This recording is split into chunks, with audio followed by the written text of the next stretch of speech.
यह नोवेल मेरे द्वारा एडिट और अनुवादित है। इसका रियल लाइफ से कोई लेना देना नहीं है। हम जो स्टोरी लाते हैं वह सिर्फ फन के लिए है, तो स्टोरी को गंभीरता से न ले। और आपका स्वागत है मेरे यूट्यूब चैनल स्टोरी स्ट्रीमर में। तो बिना किसी बकवास के स्टोरी की तरफ चलते हैं। अध्याय 481 मुझे कौन रोक सकता है। पहले समुद्री प्रवेश मार्गों पर एक नियम था। समुद्री प्रवेश मार्गों पर लड़ाई की अनुमति नहीं थी। ये नियम केवल बलवानों को कमजोरों पर अत्याचार करने से रोकने और बलवानों को संसाधनों पर एकाधिकार करने से रोकने के लिए बनाया गया है। हालांकि इसमें एक प्रकार की परंपरा भी निहित है। आखिरकार यहाँ कोई भी अद्वितीय शक्ति नहीं है। इसलिए यदि कोई व्यक्ति जन आक्रोश भड़काकर समुद्र में प्रवेश करने वाले मार्ग पर हजारों लोगों को लूट लेता है, तो यह नियम उस व्यक्ति पर लागू नहीं होता। सन मू की प्रतिक्रिया अविश्वसनीय रूप से तेज थी। उसने तुरंत हितेश के असामान्य व्यवहार को भांप लिया, जिसमें क्रोध का संकेत झलक रहा था। हितेश को आखिर किस बात पर गुस्सा आ सकता है? जाहिर है, सार्थक पर। इसलिए जब सुन मू ने उस आकृति को भीड़ में गायब होते देखा तो वह उसे और भी जानी पहचानी सी लगी।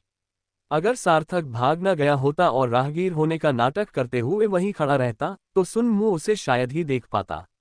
लेकिन अहम बात यह थी कि सार्थक द्वारा छोड़ी गई वह आकृति उसे बहुत जानी पहचानी सी लगी। रास्ता बनाओ, रास्ता बनाओ। सार्थक, तुम कहाँ जा रहे हो? ध्यान दे कि सार्थक ने समुद्र में प्रवेश करने के चरण नामक पुस्तक जारी की है। सार्थक अवाक रह गया। मैंने भीड़ में बस एक नजर डाली थी और उस बदमाश ने मुझे देख लिया। दाओ, उसकी देखने की क्षमता अब बहुत बढ़ गई है, इसलिए जाहिर है कि वह दाओ को जानता है। हितेश ने धोखा नहीं दिया। इसका मतलब यही हो सकता है कि सन्मू बेहद चालाक था। हालांकि सार्थक को छोड़कर बाकी सभी के पास संवेदी क्षमताएं थीं। इसलिए सार्थक के जाने के बावजूद लोगों का एक समूह उसका पीछा कर रहा था। समुद्र में बने प्लेटफार्मों पर उड़ान भरना मना है, समुद्र में प्लेटफॉर्म पर लड़ाई करना मना है। ये सब बकवास है। अगर तुम में ताकत है तो चलो मुट्ठियों की ताकत से ही मामला सुलझाते हैं। 7 प्रमुख संप्रदायों के सदस्य तुरंत खड़े हो गए। सुन मू और मो फेयान को अपने पीछे आते देख किसी ने चिल्लाकर कहा, सज्जनों, आइए मिलकर शत्रु का नाश करें। डेविड हमारे लिए कलंक है, आइए उसे मार गिराएं। इन लोगों की इंद्रियों का दायरा बहुत व्यापक था, लेकिन सार्थक का दायरा उससे भी कहीं अधिक व्यापक था। भीड़ में दंगा भड़क उठा। सार्थक ने कुछ लोगों को हथियार निकालते हुए भी देखा और कुछ लोग आपस में जुड़ने लगे। आत्मा राक्षस। बकवास। भीड़ में से किसी ने सार्थक की ओर इशारा करते हुए कहा, ये वही है, ये वही है, ये वही है। सार्थक पहले ही दौड़ना शुरू कर चुका था और दाव को पुकार रहा था, नन्हा नेजा, नन्हा नेजा। अब जब सब कुछ सामने आ चुका था, सार्थक को किसी बात की परवाह नहीं थी। वह अचानक हवा में उछल पड़ा। वूश। सुनहरे लाल रंग के पंखों का एक जोड़ा अचानक खुल गया। ब्रश। सार्थक ने अपने पंख फड़फड़ाए और उड़ने लगा। जैसे ही उसने उड़ान भरी, जिस आकाश में वह मंडरा रहा था, वह पल भर में रंगीन युद्ध कौशलों की एक चकाचौंध भरी श्रृंखला से भर गया। तेरी माँ को छोड़ू। सार्थक ने गहरी सांस ली। ये सारे लोग कहाँ से आ गए जो मुझे पीटना चाहते थे? मैंने ऐसा क्या किया था कि मुझे ये सब सहना पड़ रहा है? लगभग उसी समय सन मू और अन्य लोग आकाश में छलांग लगा बैठे। पलक झपकते ही आकाश को ढकने वाली एक मछली पकड़ने वाली नाव प्रकट हुई। Whoosh whoosh whoosh. एक के बाद एक मछली पकड़ने वाली नावें रॉकेटों की बौछार की तरह पलक झपकते ही आकाश में तेजी से निकल गईं और पीछा करते हुए हवा में सफेद लकीर छोड़ती चली गईं। फिर सार्थक दूसरी पवनदेव नौक लेकर आया। सार्थक ने रचित को जो नौक दी थी, उसकी तुलना में यह नौक लगभग 500 मील प्रति घंटे अधिक तेज थी। आखिरकार जब पहली पवन देव नौक का निर्माण हुआ था, तब सार्थक के पास उतने आध्यात्मिक कलाकृतियां नहीं थीं जितनी अब हैं। सामग्री। जैसे ही पवन देव की नाव प्रकट हुई, सार्थक आकाश में लाल प्रकाश की एक लकीर में बदल गया।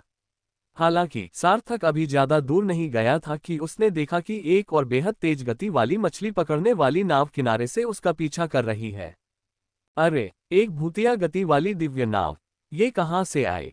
सार्थक ने सन मू का सीप चुरा लिया, लेकिन उनके किसी भी सीप में भूत गति वाली दिव्य नाव नहीं थी।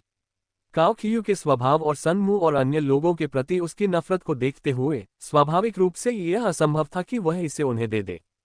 हालांकि भूतिया गति वाली दिव्य नाव भी पवन देव नाव की गति का मुकाबला नहीं कर सकी। दरअसल पवन देव नौक भूत की गति वाली दिव्य नौक से प्रतिदिन 15,000 मील अधिक की दूरी तय करती है। यह अंतर 120 हॉर्स पावर और 100 हॉर्स पावर की गति के अंतर के बराबर है। सार्थक के लिए दूसरी तरफ को तुरंत पूरी तरह से पीछे छोड़ना संभव नहीं था। जब सार्थक ने गौर से देखा तो उसे एक ऐसा लड़का मिला जिसे वह बिल्कुल नहीं पहचानता था, और वह गंजा था। सार्थक गंजे लोगों को देखकर बहुत डर जाता है। उसे याद आ जाता है कि जब वह गंजा था तो कैसा दिखता था। उस समय रचित और बाकी लोगों ने उसे इतना हंसाया था कि वह लगभग मर ही गया था। सार्थक ने अपनी आवाज प्रसारित करते हुए कहा, अरे तुम कौन हो? क्या मैं तुम्हें जानता हूं? तुम मेरा पीछा क्यों कर रहे हो? गंजे आदमी ने मुस्कुराते हुए कहा, 1000 सितारा शहर, चेन परिवार, चेन आवचेन। सार्थक अवाक रह गया, क्या मैंने आपको नाराज किया? गंजे आदमी ने मुस्कुराते हुए कहा, मैंने सुना है तुम ताकतवर हो। अच्छा, तो मैं तुमसे लड़ूंगा। सार्थक चिल्लाया, क्या तुम पागल हो गए हो? क्या तुम्हें दिख नहीं रहा कि मैं भाग रहा हूं? अगर लड़ना ही है तो अगली बार तक इंतजार करो। इस युवा मालिक के पास अभी तुमसे लड़ने का समय नहीं है। सार्थक ने उसे अनसुना कर दिया।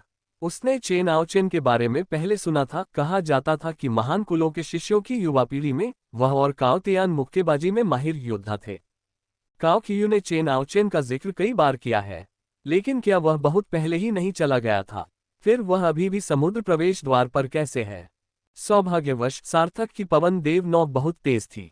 चेन आओचेन ने कुछ देर तक उसका पीछा किया, लेकिन खुद को पीछे छूटता हुआ पाया। वह अवाक रह गया। क्या काओ कियू ने यह नहीं कहा था कि भूत गति वाली दिव्य नौक तृतीय स्तरीय मत्स्य पालन क्षेत्र की सबसे तेज मछली पकड़ने वाली नौक है? भला भूत गति वाली दिव्य नौक से तेज कोई मछली पकड़ने वाली नौक कैसे हो सकती है? जब चेन आओचेन ने देखा कि वह सार्थक को पकड़ नहीं पा रहा है, तो वह चिल्लाया, तुम गलत दिशा में भाग रहे हो। हालांकि सार्थक पहले ही उसकी पहुंच से बाहर निकल चुका था और उसे कुछ भी सुनाई नहीं दिया। सार्थक ने मन ही मन बुदबुदाया, अरे बदमाश, तुम्हें लगता है कि तुम मेरा पीछा कर सकते हो? तुम सपने देख रहे होगे। जैसे ही सार्थक आत्मसंतुष्ट महसूस कर रहा था, अचानक उसका चेहरा जम गया और उसके भाव पूरी तरह बदल गए। जब वह दौड़ रहा था, तभी अचानक उसके सामने एक मछली पकड़ने का कांटा प्रकट हुआ, जिसने उसके पैरों को बांध दिया और उसे अचानक हवा में खींच लिया। ब्रश। सार्थक ने तुरंत मछली पकड़ने वाली नाव को अंदर रखा और खून पीने वाली तलवार बाहर निकाल ली। सिजल। लेकिन मछली पकड़ने की डोर पल भर में टूट गई और पलक झपकते ही सार्थक दर्जनों मील दूर उड़ गया।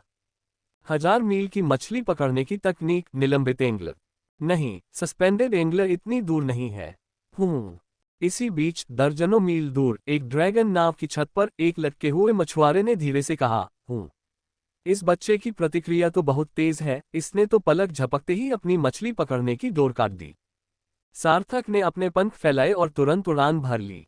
हालांकि सार्थक की धारणा में हुक के बिना भी मछली पकड़ने की डोर अभी भी उसके चारों ओर उलझी हुई थी।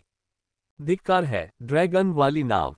आसमान में बहुत ऊपर सार्थक ने दूर से एक विशाल धुंधली आकृति देखी। निस्संदेह वह ड्रैगन बोट थी। वह किसी तरह ड्रैगन बोट के क्षेत्र में प्रवेश कर चुका था। सार्थक तुरंत मुड़ा और चला गया। हालांकि थोड़ी देर बाद उसने दूर से एक काली बिंदी को अपने पीछे आते देखा। ये चेन आओचेन था जो उससे लड़ना चाहता था। सार्थक को बस थोड़ा सा आश्चर्य हुआ जब मछली पकड़ने की डोर फिर से उसकी बाह के चारों ओर लिपट गई, मानो उसे छोड़ना ही न चाहती हो।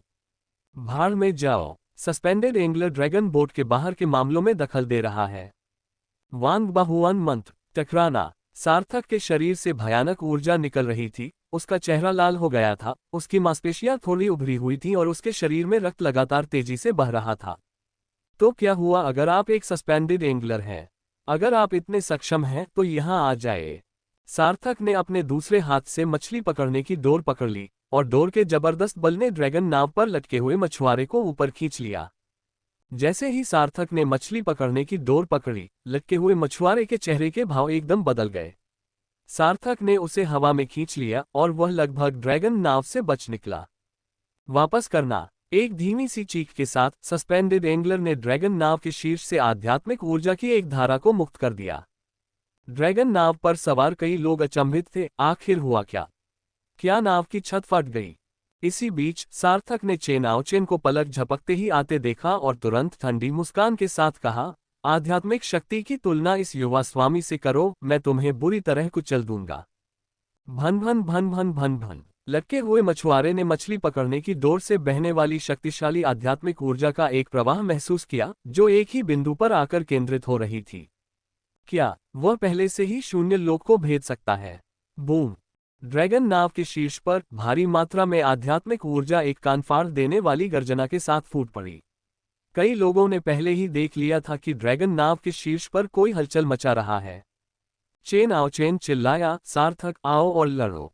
सार्थक दहाड़ते हुए बोला, लड़ो मेरी बकवास। क्या तुम्हें नहीं दिख रहा कि यह युवा मालिक अभी लड़ रहा है? चेन आओ चेन ने शरारती मुस्कान के साथ कहा, मुझे परवाह नहीं, मैं लड़ने जा रहा हूं और सस्पेंडेड एंगलर को पीछे हटना होगा। ये कहने के बाद जब सार्थक सस्पेंडेड एंगलर से कुश्ती कर रहा था, चेन आओ चेन ने सार्थक पर एक मुक्का मारा। टकराना! सार्थक पीछे की ओर उड़ता हुआ सैकड़ों मीटर ऊपर हवा में जा गिरा। आकाश समुद्र नहीं था, इसलिए सार्थक बल को अवशोषित करने के लिए केवल अपने पंखों का ही उपयोग कर सका। चेन आओ चेन के मुक्के से घायल होकर उसका और सस्पेंडेड एंगलर के बीच संघर्ष टूट गया और वह ड्रैगन नाव की ओर खींचा चला गया। ड्रैगन नाव अब साफ दिखाई दे रही थी। आखिर संघर्ष के दौरान तो वह रुकी ही नहीं थी। इसके अलावा दूरी केवल कुछ दर्जन मील ही थी, जो ड्रैगन नाव और मछली पकड़ने वाली नाव दोनों के लिए पल भर का समय ही होता। दूर से सार्थक ने ड्रैगन नाव का ऊपरी हिस्सा देखा और दहाड़ते हुए बोला, अरे ड्रैगन नाव पर सवार, अगर तुमने आज मुझे नहीं मारा तो तुम मर जाओगे। हम बकवास कर रहे हो, यहां से चले जाओ। सार्थक की आंखें ठंडी पड़ गईं। चेन आओ चेन को पुनः आक्रमण करते देख उसने अब और संयम नहीं रखा और 100 तलवारों के वार बरसाए, जिनसे आकाश में एक रेखा खींच गई। दाव का प्रवाह में प्रकाश। अगर मैं सार्थक जाना चाहूं तो मुझे कौन रोक सकता है? अध्याय 482 मैं तुम पर हमला करूंगा। आकाश में टिड्डियों की तरह तलवारें उड़ रही थीं, 100 तलवारें। ब्लेड लाइट ने आकाश को चीरते हुए सीधे चेन आओ चेन की ओर कूच किया। उच्च गुणवत्ता वाले स्पिरिट टूल्स। इतने सारे! चेन आओ चेन के चेहरे के भाव तेजी से बदल गए। उसने पीछे हटने की कोशिश की, लेकिन वह मायरीड ब्लेड स्टाइल से तेज कैसे हो सकता था? पलक झपकते ही तलवार ने उसे क्षत विक्षत कर दिया। केवल एक ही दाव दिखाई दिया। एक सुरक्षात्मक घेरा उसके रास्ते में खड़ा था। दुर्भाग्य से ये दाव सुरक्षात्मक घेरा 5 सांसों से भी कम समय तक टिका रहा और असंख्य ब्लेड शैली द्वारा नष्ट हो गया। Puff puff puff! पलक झपकते ही चेन आओ चेन के शरीर पर दर्जनों घाव हो गए। दुर्भाग्यवश चेन आओ चेन ने अपनी 5 सांसें बचाकर भागने में कामयाबी हासिल कर ली थी, वरना सार्थक उसे तुरंत मार डालता। दूसरी ओर सस्पेंडेड एंगलर ने यह दृश्य देखा और उसकी आंखें फटी रह गईं। तुम्हारा परिवार तो कलाकृतियों को परिष्कृत करने की पारिवारिक विरासत होना चाहिए, है ना? उच्चतम श्रेणी के आध्यात्मिक उपकरण, एक पंक्ति में 100। सार्थक के हाथ में कड़ाई की सुई थी। उसी क्षण कड़ाई की सुई बड़ी हो गई और आकाश से नीचे उतरकर सीधे ड्रैगन नाव के शीर्ष पर बैठे लटके हुए मछुआरे की ओर आ गिरी। उस क्षण कड़ाई की सुई हवा में ही तीव्र चिंगारी के साथ फूट पड़ी। सार्थक ने ताना मारते हुए कहा, मैं तुम्हें याद रखूंगा। अगर हिम्मत है तो मुझे भागने मत देना, वरना जब यह नौजवान मालिक वापस आएगा तो मैं तुम्हारी जमकर पिटाई करूंगा। ड्रैगन नाव पर असंख्य लोग ऊपर की ओर देखने लगे, जिनमें कई महान मछुआरे भी शामिल थे, जिन्हें उन्हें देखकर ही भय का अनुभव हुआ। पीक एंगलर भी आगे आने की हिम्मत नहीं कर पाया। यह तो हद से ज्यादा शक्तिशाली है। सार्थक किससे बात कर रहा है? किसी ने हैरानी से कहा, यह तो पागलपन है। ये तो सस्पेंडेड एंगलर है, ड्रैगन बोट कंट्रोलर। ये आदमी ड्रैगन बोट कंट्रोलर से बात कर रहा है। कुछ लोग अचंभित रह गए और बोले, कितनी ताकतवर! इस तरह की ताकत के साथ एक साधारण पीक एंगलर तो एक ही वार में मर जाएगा। किसी ने घबराकर कहा, क्या यह इनाम सूची में तीसरा सबसे ताकतवर व्यक्ति है? इतना ताकतवर, भला कोई इस स्तर के व्यक्ति का पीछा कैसे कर सकता है? वांगबा जुबान मंत्र की शक्ति से 5 गुना अधिक बल, कड़ाई की सुई का हजारों किलोग्राम वजन और साथ ही सार्थक का आकाश से गिरना। उस क्षण सार्थक ने स्वयं किस स्तर के बल का अनुभव किया होगा। सार्थक स्वयं इसका आकलन नहीं कर सकते थे। लटके हुए मछुआरे का चेहरा थोड़ा ठंडा पड़ गया और पलक झपकते ही केकड़े के पंजे का एक प्रेत हवा में उठा और सार्थक की कड़ाई की सुई से टकरा गया। बूम! पूरी ड्रैगन नाव कांप उठी और उसके ऊपरी हिस्से से लकड़ी के टुकड़े चारों ओर उड़ने लगे। सस्पेंडेड एंगलर स्तर का शक्तिशाली व्यक्ति ड्रैगन नाव के शीर्ष से पीछे की ओर फिसल गया। चूंकि वह अपनी पूरी ताकत का इस्तेमाल नहीं कर रहा था, इसलिए गलती से उसका पैर नाव के शीर्ष पर बने एक छेद में पड़ गया और वह उसमें गिर गया। सार्थक की स्थिति तो और भी बदतर है, एक मछुआरे और एक निलंबित मछुआरे के बीच का अंतर बहुत बड़ा है। हालांकि सार्थक को छोटे मछुआरों से लड़ने का अनुभव है, लेकिन वे छोटे मछुआरे उच्च स्तर के होने के बावजूद बहुत कम बोध क्षमता रखते हैं और सायरन के बराबर नहीं हैं, जिससे उनकी युद्ध क्षमता काफी कम हो जाती है। मनुष्यों की तुलना में लिटिल फिशमैन आध्यात्मिक नस, अनुबंधित आत्मा, पशु युद्ध कौशल और प्रतिक्रिया क्षमता के मामले में कहीं अधिक हीन है। ड्रैगन नाव पर सवार लटका हुआ मछुआरा बेहद शक्तिशाली था। उसके हमले के बाद सार्थक हजारों मीटर दूर जा गिरा। उसे ऐसा लगा जैसे उसका हाथ टूट जाएगा। उसने झट से कड़ाई की सुई हटा दी। अगर वह ऐसा नहीं करता तो उसे यकीन था कि वह अब छड़ी को पकड़ नहीं पाएगा। मुझे यहाँ नहीं रहना। थोड़े से विलंब के कारण सार्थक ने पहले ही अनगिनत मछली पकड़ने वाली नावों को उनका पीछा करते हुए देख लिया था, जो एक चौंका देने वाला दृश्य था। एक भयावह दृश्य। मैं बच रहा हूं, मैं बच रहा हूं, मैं बच रहा हूं। सार्थक ने फ्लैशस्टोन को अपने हाथ में ऐसे मसल दिया मानो वह मुक्त हो। उसका पूरा शरीर आकाश में धुंधला सा दिखाई देने लगा। वह ड्रैगन नाव के पास 2 बार प्रकट हुआ, लेकिन तीसरी बार के बाद वह उससे बहुत दूर चला गया। दर्जनों बार कोशिश करने के बाद भी सार्थक को पता नहीं था कि दाव कहाँ गायब हो गया। खैर, सार्थक के पास जरूरत से ज्यादा फ्लैशस्टोन थे। सैकड़ों फ्लैशस्टोन को कुचलने के बाद और ये देखकर कि आकाश में कोई नहीं बचा है, उसने पवन देव नौक को फिर से निकाला और तेजी से आगे बढ़ने लगा। सार्थक अविश्वसनीय रूप से तेज दौड़ा, जिससे किसी को भी उसे पकड़ने का मौका नहीं मिला। ड्रैगन नाव पर सार्थक के भाग जाने के बाद निलंबित मछुआरे ने उसका पीछा नहीं किया। वह भय से भरा हुआ था। सार्थक ने आखिर कितनी शक्ति प्रकट की थी। उसने अपनी मुट्ठी की ओर देखा और पाया कि उससे खून टपक रहा था। ऐसा कैसे हो सकता है? वह तो बस एक उच्च स्तरीय एंगलर है। सस्पेंडेड एंगलर का चेहरा गंभीर हो गया। अब उसे सार्थक की बातों पर गंभीरता से विचार करना था। क्या पीक एंगलर बनने पर वह और भी शक्तिशाली हो जाएगा? हालांकि उन्हें इस बात पर पूरा यकीन नहीं था कि कोई एंगलर उन्हें चुनौती दे सकता है, लेकिन ये तो आम लोगों की बात थी। असाधारण प्रतिभा वाले किसी विलक्षण प्रतिभावान व्यक्ति के लिए यह बात बिल्कुल भी सच नहीं थी। आखिरकार इसका एक उदाहरण तो है ही। काओ तियान ने एक बार एक मध्यम स्तर के निलंबित मछुआरे को हराया था। दाव के बारे में कम ही लोग जानते हैं, लेकिन इसका मतलब यह नहीं है कि कोई भी इसके बारे में नहीं जानता। उस समय काओ तियान केवल एक उच्च स्तर का मछुआरा था। हालांकि सार्थक को दाव की किसी भी जानकारी की आवश्यकता नहीं थी। वह केवल दाव को जानता था और इतना ही कि वह भाग गया था। उन्हें इस बात का जरा भी अंदाजा नहीं था कि सार्थक के भाग निकलने के कुछ ही पलों बाद ड्रैगन नाव पर सस्पेंडेड एंगलर ने शांत भाव से अपने आदमियों को ऊपरी डेक की मरम्मत करने का निर्देश दिया। इसका कोई और उपाय नहीं था। ड्रैगन बोट बहुत मजबूत और टिकाऊ थी, लेकिन फिर भी ये तीसरे स्तर के मछली पकड़ने के मैदानों के लिए एक बड़ी नाव मात्र थी। ये सस्पेंडेड एंगलर जैसे शक्तिशाली हमले का सामना कैसे कर सकती थी? सस्पेंडेड एंगलर के आदमियों में से एक ने बताया, सर, हमने रचित को देख लिया है। ओह! निलंबित मछुआरा कुछ देर रुका, ये सोचकर कि उसके अधीनस्थ ने उसे यह जानकारी क्यों दी। सार्थक को पकड़ने का उसके पास एक वैध कारण था। सार्थक ने ड्रैगन बोट पर किसी की हत्या कर दी थी और कार्रवाई करना ड्रैगन बोट के नियमों का पालन करने का एक तरीका था। रचित, हालांकि वह सार्थक के साथ था, मेरे पास उसे छूने का कोई कारण नहीं था।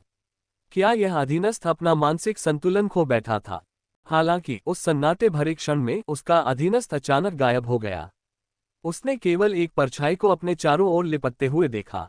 गर्जन, एक भयानक ड्रैगन की दहाड़ उसके कानों में गूंज उठी।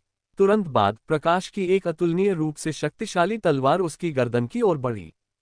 टकराना। निलंबित मछुआरा भयभीत हो गया। उसके पूरे शरीर की आध्यात्मिक ऊर्जा उसकी गर्दन के चारों ओर एकत्रित हो गई और फिर उसने सहज रूप से एक मुक्का मारा, जिसकी छाया सैकड़ों मीटर दूर तक फैल गई। रचित 100 मीटर दूर प्रकट हुआ। एक और व्यक्ति तुम्हें मारना चाहता है। अपना सिर बचाकर रखना। जैसे ही सस्पेंडेड एंगलर कुछ करने ही वाला था, उसने देखा कि रचित बिना किसी निशान के गायब हो गया। धत्तेरी की, ये निलंबित मछुआरा केवल ड्रैगन नाव का नियंत्रक था, सब कुछ का नहीं। यदि वह कर सकता तो वह रचित को अंदर फंसाने के लिए ड्रैगन नाव की विशाल प्रणाली को तुरंत सक्रिय कर देता। दुर्भाग्यवश रचित पहले ही भाग चुका था। फ्लैशस्टोन झट से बंद हो गया और पलक झपकते ही बिना किसी निशान के गायब हो गया। लटके हुए मछुआरे ने अपनी गर्दन को छुआ और नीचे देखने पर पाया कि उसमें से खून बह रहा था। अगर रचित लटके हुए मछुआरे तक पहुंच गया होता तो क्या वह मौके पर ही नहीं मर जाता? उसे पसीना आ गया। सार्थक की तुलना में ये रचित कहीं अधिक भयानक था। उसे पता भी नहीं चला कि वह उसके करीब आ गया है। ये तो वाकई विचित्र है। आखिर सार्थक एक युद्ध आत्मा मास्टर और आत्मा संग्रहण मास्टर है और उसकी युद्ध शैली पूरी तरह से आक्रामक है। लेकिन शिकारी अलग होते हैं। रचित की तरह वे केवल एक घातक प्रहार चाहते हैं।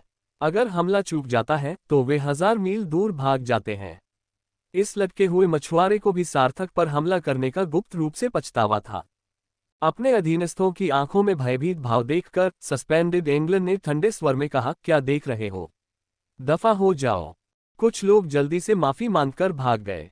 सबके चले जाने के बाद ही अचानक उस लटके हुए मछुआरे को अपने कान के पास गाल पर कुछ बहता हुआ महसूस हुआ। जब उसने उसे छुआ तो वह खून था।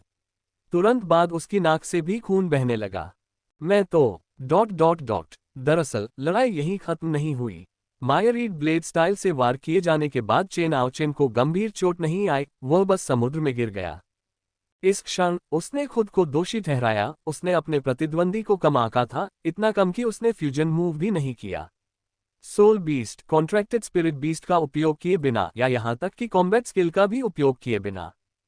किसने सोचा होगा कि सार्थक के पास लगभग 100 बेहतरीन आध्यात्मिक उपकरण होंगे? क्या उन्हें लगता है कि बेहतरीन आध्यात्मिक उपकरण मुफ्त में मिलते हैं? क्या वे आसमान से गिरे हैं?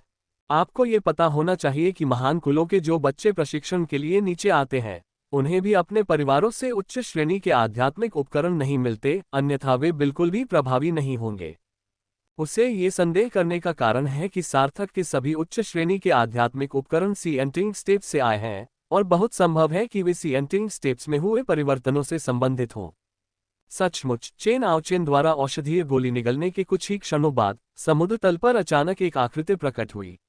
उस व्यक्ति के हाथ में एक भाला था जो लहरों को चीरता हुआ आगे बढ़ रहा था, और अचानक एक लाल और सफेद अजगर की छाया दिखाई दी। अरे, सफेद ड्रैगन पंख वाला स्पिरिट झींगा तनवीर, कहते ही हो गया। भाला इतनी तेजी और भयंकर रूप से आया मानो समुद्र में तैरता हुआ कोई सफेद अजगर हो। अरे तनवीर, तुम्हारा मतलब क्या है? जैसे ही चेन आओचेन ने भाला पकड़ा, उसके हाथ सुनहरे रंग से चमक उठे और वह समुद्र तल पर आगे बढ़ने लगा। उसने समुद्र तल की तलछट पर सैकड़ों मीटर लंबी लकीरें छोड़ दी। गर्जन। तनवीर के हाथ में मौजूद भाला बेहद चमकदार था। अचानक उसका ऊपरी सिरा फट गया, जिसके बाद जोरदार प्रहारों की बौछार हुई।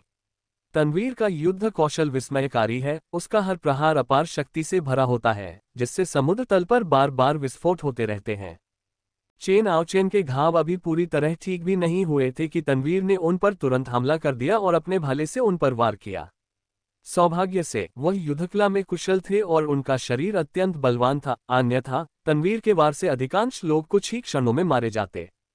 चेन आओचेन ने गुस्से से पूछा, तनवीर, तुम्हारा क्या मतलब है? तनवीर कीचड़ और रेत के बीच खड़ा था, उसका भाला उसके बगल में सीधा खड़ा था। मैंने बहुत पहले सुना था कि 1000 तारों में 1000 वर्षों में 2 अद्वितीय योद्धा होते हैं, एक काओ तियान और दूसरा तुम, चेन आओचेन। आज मैं तुमसे मिलने आया हूँ। अध्याय 483 लक्ष्य, अगाध दरार। आखिरकार सार्थक और रचित फिर भी अलग हो गए। अब सार्थक का अपने निशान मिटाने का कोई इरादा नहीं है, इसलिए भागते समय वह जानबूझकर खुद को सबके सामने लाता है। रचित की तुलना में वह समुद्र में प्रवेश करने वाली सीढ़ियों पर सबसे लंबे समय तक रुका रहा, यहां तक कि बिल्कुल अंत तक पहुंच गया। यदि कोई समुद्र में प्रवेश करने वाली सीढ़ियों के रहस्यों को उजागर करना चाहता है तो उसे सबसे पहले रचित से नहीं बल्कि सार्थक से संपर्क करना चाहिए। दरअसल सार्थक को रचित के मुसीबत में पड़ने की कोई चिंता नहीं थी।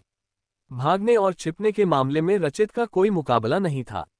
चाहे रचित को 1000 चेहरों की कला आती हो या नहीं, उसे बस पानी की जरूरत थी। वह पानी किसी भी रूप में बदल सकता था। ये भी कहा जाता है कि रचित पानी की असंख्य चीजों को एक विशाल मछली में बदल सकती है और खुद को उसके अंदर समा सकती है। अपार शक्ति होने के बावजूद यह मछली शायद उसे ढूंढ न पाए। बेशक सार्थक भी रचित से अलग होना चाहता था। कुछ बातें हैं जो वह रचित के साथ साझा कर सकता है, लेकिन हर किसी को कुछ राज रखने पड़ते हैं। इसके अलावा समुद्र में प्रवेश करने के बाद सार्थक रेन तियानफेई द्वारा छोड़े गए खजाने को खोजने के लिए और भी उत्सुक है। अजेय कला प्राप्त करने के बाद सार्थक को लगा कि उसका शरीर अद्वितीय है। हालांकि उसे लगभग यकीन था कि दिव्य शारीरिक शक्ति वाले रेन तियानफेई ने शरीर को निखारने के संबंध में कोई अवसर अवश्य छोड़ा होगा। आखिरकार किसी व्यक्ति की सबसे बड़ी उपलब्धि उसकी स्वयं की रचना होती है। रेन तियानफेई की मृत्यु के बाद वह नहीं चाहेंगे कि उनकी अनूठी कलाएं दफन हो जाएं। अगर सार्थक को तीसरे स्तर के मछली पकड़ने के मैदान में यह अवसर मिल जाता है और फिर वह इसे अजेय कला के साथ जोड़ देता है, तो कौन जाने दांव कितना शक्तिशाली हो जाएगा। इस कारण के अलावा एक और वजह थी जिसके चलते सार्थक रचित को वहां नहीं ले जाना चाहता था। वह ये थी कि अगाध दरार बहुत खतरनाक थी। रूही द्वारा दिए गए अगाध दरार अन्वेषण नोट्स से ही पता चलता था कि वह स्थान खतरों से भरा हुआ था। सदियों से अनगिनत दल यहां खोजबीन करने के लिए आते रहे हैं। शुरुआत में इन लोगों को बड़े बड़े पुरस्कारों का लालच देकर यहां लाया गया था, लेकिन बाद में जब उन्हें पता चला कि जो भी अंदर गया वो कभी वापस नहीं लौटा, तो किसी ने भी यहां जाने की हिम्मत नहीं की। अंततः तृतीय स्तरीय मत्स्य पालन क्षेत्र ने लगभग 2 लाख लोगों से भरी एक पूरी ड्रैगन नाव को अपने साथ रवाना किया। परिणामस्वरूप ड्रैगन नाव बिना किसी निशान के गायब हो गई और तृतीय स्तरीय मत्स्य पालन क्षेत्र में किसी ने भी उसे फिर कभी नहीं देखा। तब से तीसरे स्तर के मछली पकड़ने के क्षेत्र से ड्रैगन नावें 50,000 मील तक रसातल दरार के चारों ओर चक्कर लगा रही हैं और इससे आगे जाना बंद कर दिया है।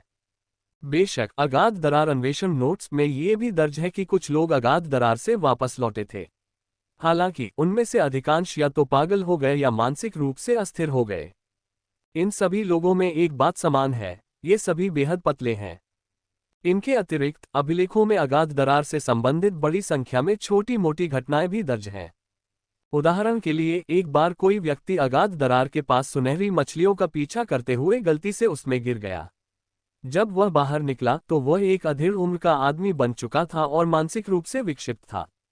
उदाहरण के लिए कुछ लोगों ने अगाध दरार का पता लगाया है।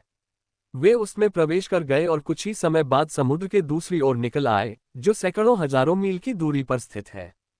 कुछ लोगों ने समुद्र में जाने के बजाय अगाध दरार के ऊपर से उड़ने का इरादा किया। हालांकि जब तक वे बाहर निकले तब तक जहाज पर सवार लोग धूल में तब्दील हो चुके थे। इस तरह के इतने विचित्र रिकॉर्ड हैं कि उन सभी को गिनना भी असंभव है। जब सार्थक ने the abyssal fisher exploration notes पढ़ना समाप्त किया तो वह चौंक कर बोला, क्या ये बरमूडा ट्रायंगल नहीं है?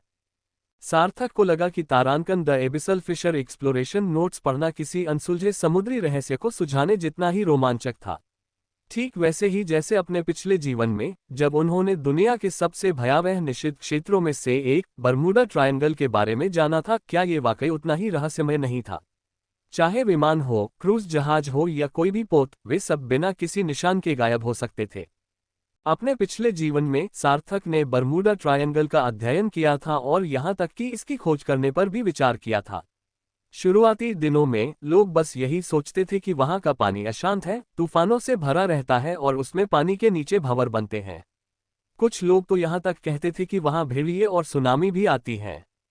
अंततः जब चीजें वास्तव में समझ से परे होती हैं, तो लोग अक्सर अज्ञात को धर्मशास्त्र से जोड़ते हैं, ये कहते हुए कि बरमूडा ट्रायंगल में एक दूरदर्शी दृष्टि है जो जहाज पर सवार लोगों को रास्ता भटका सकती है।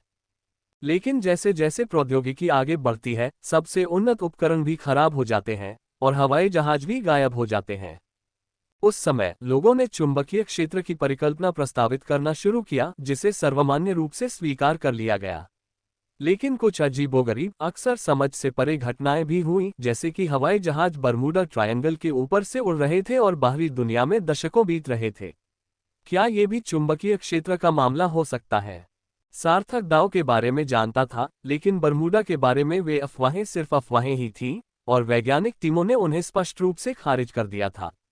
हालांकि उस समय सार्थक दाव से पूरी तरह अनजान था। अब यह अगाध दरार बरमूडा से भी बदतर प्रतीत होती है। कम से कम बरमूडा में लोग वास्तव में बाहर निकल सकते हैं और यह एक पर्यटन स्थल भी है, हालांकि दरारें केवल रुक रुक कर ही दिखाई देती हैं। अगाध दरार में जाने वाले बहुत कम लोग ही कभी बाहर निकल पाते हैं। सार्थक ने तुरंत गुस्से में कहा, धिक्कार है शांतनु, तुम मूर्ख, इस वीरान जगह पर क्यों भागे? सार्थक का दूसरा उद्देश्य स्वाभाविक रूप से शांतनु को ढूंढना था, जो रेन तियानफेई के खजाने को प्राप्त करने से भी अधिक महत्वपूर्ण था। आखिरकार शांतनु काफी समय से अंदर था और अगर उसे कुछ हो जाता तो बेहतर होता। फिर सार्थक ने अपना क्रोध जारी रखा, रेन तियानफे, बुरे कमीने, क्या तुम चाहते हो कि मैं और जल्दी मर जाऊं?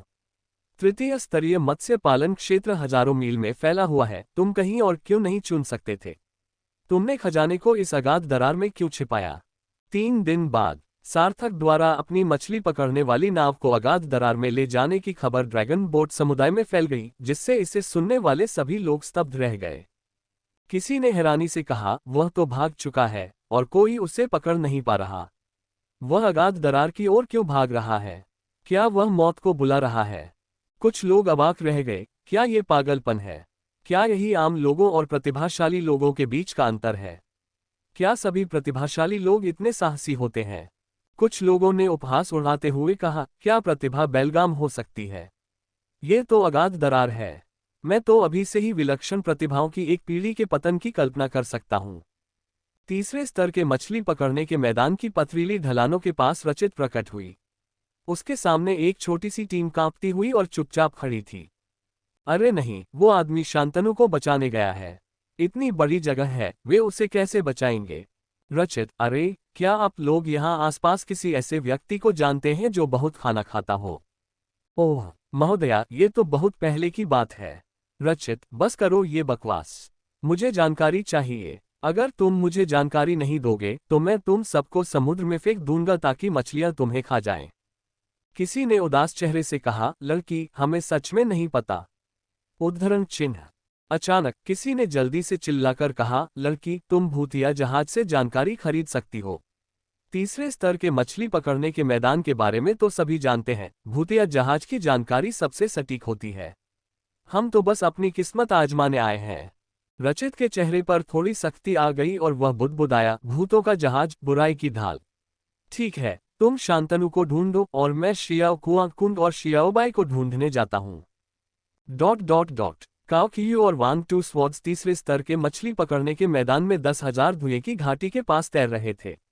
काओकियू ने एक गुप्त सूचना हाथ में लिए आश्चर्य से कहा, सार्थक रसातल दरार में चला गया। हे भगवान, क्या वह सच में जाने की हिम्मत करता है? वांग टू स्वॉर्ड्स, क्या हम रसातल दरार में चले? वांग जिटाइन ने तुरंत अपना सिर हिलाया, बिल्कुल नहीं। मेरे जाने से पहले मुझे विश्वास नहीं हो रहा था कि किसी ने मुझे यह नहीं बताया था कि मैं तीसरे स्तर के मछली पकड़ने के मैदान में रसातल दरार के अलावा कहीं भी जा सकता हूँ। काओकियू विलाप करते हुए बोला, लेकिन उस जगह पर कोई बड़ा रहस्य जरूर होगा। वांग जिटाइन ने व्यंग्य करते हुए कहा, तो फिर तुम्हें सच जानने के लिए जिंदा रहना होगा। अगर तुम जाना चाहते हो तो मैं तुम्हें नहीं रोकूंगा, लेकिन यह उम्मीद मत करना कि कोई तुम्हें ढूंढने आएगा। काओकियू ने उदास होकर कहा, तो फिर भूल जाओ। सार्थक के वापस आने पर मैं उससे पूछ लूंगी कि अंदर कैसा माहौल है। वांग जिटाइन मुस्कुराया, तो आप वास्तव में शुरू से ही जानते थे कि दाव, काला और सफेद अनित्यता, सार्थक और रचित थे। काओकियू ने आकाश की ओर देखा, मैं दाव के बारे में नहीं जानता। मुझे बस लगता है कि वे बहुत शक्तिशाली हैं। वांग जिटाइन ने चिढ़कर कहा, तो फिर आप यही प्रार्थना कर सकते हैं कि वह जिंदा वापस आ जाए।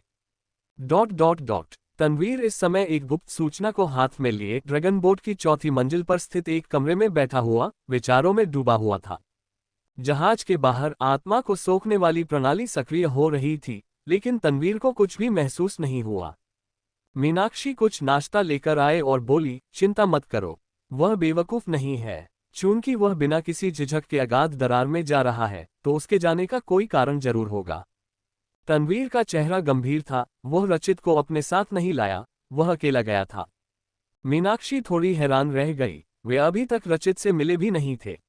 आखिर अमर गुरु कैसे हैं? मीनाक्षी ने धीरे से पूछा, क्या आपने कुछ देखा है? तनवीर ने अचंभित होकर दाव की ओर देखा और पूछा, क्या? मीनाक्षी ने हल्की सी मुस्कान के साथ कहा, तुम्हारा भाई कोई साधारण व्यक्ति नहीं है। उसके पास समुद्री चरित्र का प्रतीक है और वह तीसरे स्तर के मत्स्य पालन क्षेत्र में स्वतंत्र रूप से घूमने का साहस करता है। वह समुद्री घास के मैदान में गया और समुद्री घास के मैदान के केंद्र में स्थित प्राचीन विशाल लाल रक्त वृक्ष गायब हो गया। वह डूबे हुए बंजर शहर में गया और परिणामस्वरूप डूबा हुआ बंजर शहर खंडहर में तब्दील हो गया। वह समुद्र में प्रवेश करने वाली सीढ़ियों पर गया और अब समुद्र में प्रवेश करने वाली सीढ़ियां प्रतिदिन दर्जनों बार कांपती हैं। सारे बलिदान व्यर्थ हो गए। तनवीर मुस्कुराए बिना नहीं रह सका। उसने शांत और गर्वित भाव बनाए रखते हुए सिर हिलाया। मेरे भाई से यही उम्मीद थी। मीनाक्षी ने खुलकर मुस्कुराया, लेकिन मन ही मन सोचते हुए उसने अपनी आंखें घुमाईं। तुम्हारा भाई तो बिल्कुल ही मुसीबत का पुतला है। वो जहां भी जाता है मुसीबत उसके पीछे पीछे आती है। अगर मैं तुम्हारे साथ ज्यादा समय बिताऊंगा तो कहीं वो तुम्हें गुमराह न कर दे। मुझे ये बिल्कुल भी अच्छा नहीं लगेगा। जहां कई लोग तीसरे स्तर के मछली पकड़ने के मैदान में सार्थक की हरकतों से हैरान थे, वहीं सार्थक खुद अप्रभावित नजर आया। इस समय तक वह अगाध दरार के किनारे तक पहुंच चुका था, जो लगभग 50,000 ली दूर थी। सटीक रूप से कहें तो ये लगभग 30,000 ली दूर होनी चाहिए। इस समय सार्थक से दर्जनों मील दूर विशालकाय ड्रैगन चक्रवात समुद्र में मंडरा रहा था, जिससे सतह पर अशांत हलचल मची हुई थी। पवन देव की नाव पानी में प्रकट और गायब हो रही थी, और मछलियां कभी कभी पानी से बाहर उछलती थीं, लेकिन नाव से चिपकी हुई झींगा स्वर्ग की जंजीरों से टकराकर मर जाती थीं। सार्थक की पलकें फड़क उठी। अगाध दरार, इस युवा स्वामी, मैं आखिरकार पहुंच गया हूं। अध्याय 484 एक भयावह वातावरण से भरा हुआ है। सार्थक पूरे रास्ते बिना रुके अकड़ते हुए यहां तक आया। क्योंकि उसके पास प्रचुर मात्रा में खजाने और अनगिनत सामग्रियां थीं, इसलिए उसे इस बात की परवाह नहीं थी कि वह लूटपाट जारी रखे या छोटे गुप्त लोकों की खोज करे। मुझे तीसरे स्तर के मछली पकड़ने के मैदान में प्रवेश किए हुए 5 महीने से ज्यादा, लगभग 6 महीने हो चुके हैं। सार्थक को लगा कि वह इस समय चरम अवस्था में है। रेन तियानफेई का कथन वास्तव में काफी स्पष्ट था, ये स्थान खतरनाक है। हालांकि उन्होंने उस समय केवल इतना कहा था कि एंग्ल दायरे के लोग शायद न आ सकें। इसका तात्पर्य यह है कि ज्यादा से ज्यादा निलंबित एंग्ल दायरे के लोग जल्द ही यहां आ सकते हैं। सार्थक ने दायरे को ज्यादा महत्व नहीं दिया। अगर वह सस्पेंडेड एंग्ल था तो क्या हुआ, वह अब उससे लड़ सकता था, और उसने सस्पेंडेड एंग्ल का सामना करने का साहस दिखाया, जिससे कम से कम ये साबित हो गया कि वह एबिसल फिशर में प्रवेश करने के योग्य था। एक बार अंदर आ गए तो कोई न कोई रास्ता जरूर होगा, वरना रेन तियानफेई तुम्हें अंदर आने ही नहीं देता। आखिर तुमने पहले 2 इम्तिहान तो पास कर लिए हैं। रेन तियानफेई चाहे कितना भी निर्मम क्यों न हो, वो अविनाशी शरीर और मोमबत्ती ड्रैगन के रक्त को खिलौने की तरह तो नहीं समझेगा, है ना? इस समय सार्थक सोच रहा था कि क्या वह पानी के अंदर यात्रा कर सकता है, क्योंकि तूफान बहुत बड़ा था। लेकिन फिर मैंने सोचा, समुद्र की सतह तो साफ दिखती है और दूर तक का नज़ारा दिखाई देता है, लेकिन समुद्र तल शायद इतना शांत नहीं होगा। आसमान से समय समय पर उछलते समुद्री जीवों को देखकर लगता है कि समुद्र तल भी अशांत होगा। जहाज के अगले हिस्से में खड़े होकर सार्थक ने समुद्र तल की हलचल को महसूस किया और पाया कि यहाँ का समुद्री जल उसकी इंद्रियों को अवरुद्ध कर रहा था। उसकी इंद्रियां, जो 5,000 मीटर की दूरी तक काम कर सकती थीं, यहाँ केवल 500 मीटर तक ही काम कर पा रही थीं। 500 मीटर की गहराई पर भी सार्थक ने कई दुर्लभ और विचित्र जीव देखे। सतह से 50 मीटर के भीतर अधिकतर स्क्विड, कुछ प्रकार की पारदर्शी छोटी मछलियां और कुछ बड़ी, खूंखार और बदसूरत शिकारी मछलियां थीं। वे लहरों के साथ बह रही थीं, मानो तैरने में बहुत आलसी हो। सार्थक ने पवनदेव की नाव को बड़ी कुशलता से चलाया, हवा को चीरते हुए वह आगे बढ़ी। इस तीव्रता का बवंडर वैसे तो काफी शक्तिशाली था, लेकिन मछली पकड़ने के दूसरे दर्जे के क्षेत्र में तो यह एक बड़ी आपदा साबित हो सकता था। लेकिन सार्थक की वर्तमान शारीरिक क्षमता को देखते हुए, अगर वह तूफान में बह भी जाए तो भी उससे डर नहीं लगेगा। तूफान की ताकत उसे हिला नहीं पाएगी। आधे दिन बाद सार्थक ने 10,000 मील की एक और यात्रा तय कर ली थी। रास्ते में ये वास्तव में एक अदम्य यात्रा थी। हवा के देवता की नाव आकाश में बेफिक्र होकर मिसाइल की तरह आगे बढ़ रही थी। सार्थक ने आकाश की ओर देखा। चारों ओर लहरें उथल-पुथल मचा रही थीं, जिससे आकाश पूरी तरह से ढक गया था। घने काले बादल पूरे क्षेत्र को घेरे हुए थे। सार्थक को ये भी पता नहीं चल रहा था कि दांव में दिन है या रात, सूर्य, चंद्रमा या तारे तो दूर की बात थी, उसे कुछ भी दिखाई नहीं दे रहा था। ऐसी स्थिति में न तो दिन होता है और न ही रात, अंधेरा धूसर काले रंग जैसा होता है, जिससे लोगों को एक बहुत ही अजीब सी अनुभूति होती है। अचानक तेज गति से चल रही पवनदेव की नाव अचानक धीमी हो गई। सार्थक पूरी तरह से अचंभित होकर आगे की ओर झुक गया और बोला, अरे, ये क्या हो रहा है? सार्थक अभी भी मछली पकड़ने वाली नाव में स्पिरिचुअलिटी टाइप कर रहा था, लेकिन वह चाहे जैसे भी टाइप करे, पवन देवता की नाव हिल नहीं रही थी। अरे बाप रे, ये भी खराब हो सकता है। सार्थक पूरी तरह से हैरान था। क्या तुम मजाक कर रहे हो? ये तो तैरता हुआ पत्थर है। हालांकि उसे पता नहीं था कि तैरता हुआ पत्थर क्या होता है, क्या सच में इसमें चुंबकीय क्षेत्र हो सकता है। लेकिन ये तैरता हुआ पत्थर तो देखने में बिल्कुल भी चुंबकीय नहीं लग रहा था। सार्थक ने आध्यात्मिक ऊर्जा की आपूर्ति बंद कर दी और चारों ओर देखा। बिखरे हुए अब भी अविचल ड्रैगन भावरों के अलावा सार्थक के ठीक सामने केवल अंधेरा ही उसका इंतजार कर रहा था। यह मुश्किल है, क्या हमें तैरकर पार जाना चाहिए? सार्थक ने पवन देव की नाव को लहरों में हिलने डुलने दिया और बूढ़े बाई द्वारा दिए गए अगाध दरार के समुद्री मानचित्र को खोल दिया। समुद्री मानचित्र पर सार्थक ने तुरंत अपने तूफानी समुद्री क्षेत्र का पता लगा लिया। यह क्षेत्र तूफानी ड्रैगन प्रतीकों के एक घेरे से घिरा हुआ था। इस सागर के नीचे अनगिनत गुप्त लोक विद्यमान हैं। सार्थक ने एक ही नज़र में 20-30 गुप्त लोकों को देख लिया। यदि कोई अगाध दरार का चक्कर लगाए तो तूफानी सागर क्षेत्र में 100 से अधिक गुप्त लोक बिखरे हुए मिलेंगे। आगे बढ़ते रहने पर गुप्त लोकों की संख्या लगभग घातीय रूप से घटती जाती है। तूफानी सागर क्षेत्र के पार केवल 6 ही गुप्त लोक शेष रह जाते हैं। इन 6 गुप्त लोकों में से 3 अगाध दरार की विशाल दरार के भीतर स्थित हैं। इस क्षण सार्थक ने विस्मयबोध से कहा, यह नक्शा सचमुच अनमोल है। दूसरों के लिए अगाध दरार में प्रवेश करना लगभग मृत्युदंड के समान है।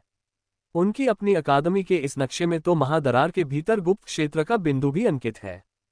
कौन जाने उस समय अकादमी के किस सन की छात्र ने इस जगह का भ्रमण किया होगा और किसके पास इसकी तस्वीर बनाने का समय था। सार्थक एक पल के लिए झिझका, फिर मछली पकड़ने वाली नाव को किनारे लगाया और पानी में उतर गया। वह शांतनु के बारे में तो नहीं जानता था, लेकिन तूफानी सागर क्षेत्र में स्थित सैकड़ों गुप्त लोक कोई मजाक नहीं थे। अगर वह उनके सटीक स्थान जान पाता तो उनमें से कुछ की खुदाई से ही काफी मूल्यवान चीजें मिल सकती थीं, और शायद उसे कोई असाधारण वस्तु भी मिल जाए। समुद्र में प्रवेश करते ही सार्थक ने लहरों की उग्र गति को महसूस किया। उसने ये भी पाया कि ये लहरें पूरी तरह से दिशाहीन थीं। एक पल में एक जबरदस्त बल उसे बाईं ओर खींचता, अगले ही पल एक विशाल लहर उसे दाईं ओर खींच लेती, और कभी कभी एक लहर जो ज्वार की लहर की तरह आती हुई प्रतीत होती, अचानक उलट जाती और उसे आगे की ओर खींच लेती। सार्थक की आध्यात्मिक ऊर्जा कांप उठी और श्रिम्प राइजेस टू हेवन ने तुरंत उसे अपने वश में कर लिया। वह उस भयानक भावर को सिर के बल तोड़ते हुए आगे की ओर गिर पड़ा। रास्ते में सार्थक को उन भयानक विशालकाय मछलियों को करीब से देखने का मौका मिला। उनके शरीर नीले हरे रंग के थे, मुंह नुकीले दांतों से भरा हुआ था और शरीर पर काटने के निशान थे। इन अजीब मछलियों के कुछ हिस्से किसी चीज से बुरी तरह से कटे हुए थे, फिर भी वे जीवित थीं। सच बताओ, समुद्र में तैरती हुई आधी मछली क्या सच में मछली कहलाती है? ये बड़ी मछलियां शायद इतनी समझदार नहीं थीं, वे बस झपट्टा मारकर सार्थक को काट गईं। हालांकि ये साधारण दुर्लभ बड़ी मछलियां श्रिम्प राइजेस टू हेवन के सामने कुछ भी नहीं है। 9 स्टार चेन अब वैसी नहीं रही जैसी पहले थी। श्रिम्प राइजेस टू हेवन आखिरकार एक पौराणिक जीव है। कोई भी चेन जो एक बड़ी मछली को पकड़ती है उसे आसानी से टेढ़ा मेढ़ा कर सकती है। सार्थक मछलियों को देख रहा था कि अचानक उसे एक चेतावनी का एहसास हुआ और वह दाईं ओर झुक गया। जैसे ही उसने अपना शरीर मोड़ा, पानी का एक भंवर उसके पास से गुजर गया। हे भगवान, यह क्या है? सार्थक को पूरा यकीन था कि यह प्राकृतिक रूप से बना हुआ छोटा सा पोखर नहीं था। जब सार्थक ने पीछे मुड़कर देखा तो पाया कि पोखर गायब हो चुका था। सार्थक सतर्क रहा, मछलियों पर ध्यान देना छोड़कर वो पूरी तरह से गहराई में गोता लगाने पर ध्यान केंद्रित करने लगा, और रास्ते में उसे कम से कम 20 अजीबोगरीब भंवर मिले। औसतन उसे हर 2 सांसों में एक भंवर मिलता था। जब सार्थक 2000 मीटर की गहराई में उतरा तो वह कुछ स्तब्ध रह गया। उसे चारों ओर केवल अंधेरा ही दिखाई दे रहा था। उग्र लहरों का एहसास बहुत पहले ही गायब हो चुका था। हालांकि वहां रहस्यमय ढंग से बने पानी के कुंड अभी भी मौजूद थे, जो अक्सर दिखाई देते थे। सार्थक ने भौहें चढ़ाते हुए कहा, अजीब, ये जगह बहुत अजीब है। जैसे जैसे वह सावधानीपूर्वक नीचे उतर रहा था, उसने अचानक ऊपर देखा और समुद्र के पानी में एक हल्की सी कंपन महसूस की। सामान्य परिस्थितियों में वह इसे बिल्कुल भी महसूस नहीं कर पाता। हालांकि सार्थक के मन में यह एहसास हुआ कि दानव शोधक पात्र अचानक हिल गया। इसके तुरंत बाद सार्थक ने दर्जनों मीटर दूर एक बड़ी मछली को देखा, जो काटने ही वाली थी कि अचानक पलट गई, पेट ऊपर की ओर हो गया और मर गई। मैं दस्तक देता हूं। यह एहसास अजीब था। सार्थक को लगा कि शायद कोई आवाज हो, लेकिन उसे कुछ सुनाई नहीं दिया। जैसे ही बड़ी मछली मरी, सार्थक को लगा कि उसके आंतरिक अंग अचानक सिकुड़ गए हैं। उसके रोंगटे खड़े हो गए और एक पल के लिए उसका दिमाग सुन्न हो गया। अल्ट्रासाउंड या इंफ्रासाउंड। जब सार्थक को होश आया तो उसका शरीर नीचे की ओर गिर रहा था। वह झटके से जागा और उसने आध्यात्मिक ऊर्जा से भरपूर शरीर की क्रिया का अभ्यास किया। अभी अभी उसे एक कंपन महसूस हुई और ऐसा लगा जैसे उसे कोई आवाज सुनाई दे रही हो, लेकिन वह आवाज बहुत ही कमजोर थी। इसलिए सार्थक की पहली प्रतिक्रिया इंफ्रासाउंड थी। सार्थक ने इससे पहले कुछ किताबें पढ़ी थी जिनमें अवरक्त ध्वनि भूचुंबकत्व के सिद्धांत का उल्लेख था। उन्हें सटीक विवरण याद नहीं था, लेकिन उसमें कहा गया था कि जब समुद्र में भूकंप, तूफान और ज्वालामुखी विस्फोट जैसी विचित्र प्राकृतिक आपदाएं आती हैं, तो एक प्रकार की अवरक्त ध्वनि तुरंत कंपन करती है। ये ध्वनि मनुष्य के कानों को सुनाई नहीं देती, लेकिन इसमें अपार विनाशकारी शक्ति है। इससे संभवतः समुद्र का जल 6 से 7 हर्ट्ज की आवृत्ति पर कंपन करने लगेगा। इस वातावरण में लोगों को अत्यधिक थकान महसूस होगी और उनका हृदय और तंत्रिका तंत्र लकवाग्रस्त हो जाएगा। सार्थक को ठीक वैसा ही महसूस हो रहा था। धिक्कार है, क्या मुझे जहाज पर ही रहना चाहिए? 1 मिनट रुको, हम अभी तक अगाध दरार तक भी नहीं पहुंचे हैं। अगर यह वाकई इतना खतरनाक है, तो अकादमी के उस वरिष्ठ ने तूफानी सागर क्षेत्र का गुप्त क्षेत्र का नक्शा कैसे बना लिया? लगभग 500 मीटर तैरने के बाद सार्थक को आखिरकार समुद्र तल दिखाई दिया। उसे मानना पड़ा कि इतनी गहराई में तैरना सरासर छद्म विज्ञान और बेतुकी काल्पनिक कहानी थी। निश्चित रूप से न तो सार्थक और न ही सीक्रेट रियल इलाके को स्पष्ट रूप से देख पा रहे थे, लेकिन उन्होंने समुद्र के पानी में नीले चमकते गोलों के समूह देखे।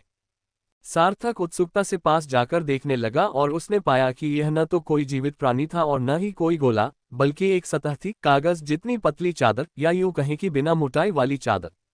सार्थक को एक विचार आया।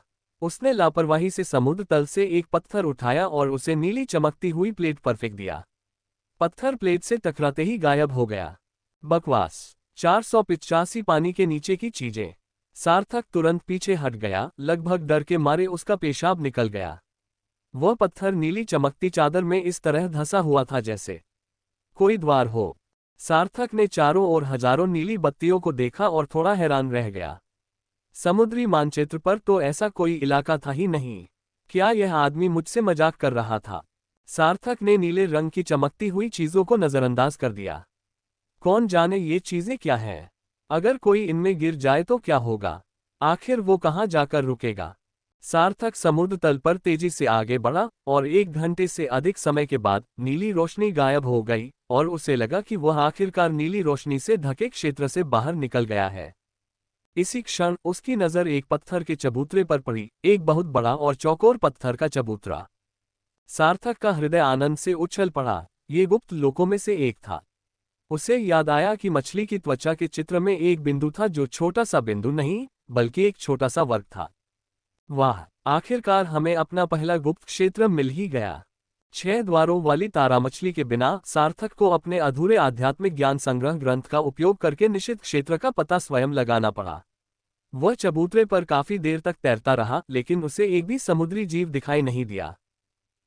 ये तो अजीब है। सार्थक को अचानक एहसास हुआ कि जब से उसने उन नीले चमकते टुकड़ों को देखा था, तब से आसपास के समुद्री जीव गायब हो गए थे। बस कभी कभार साधारण छोटी मछलियां और झींगे ही तैरते नजर आ रहे थे।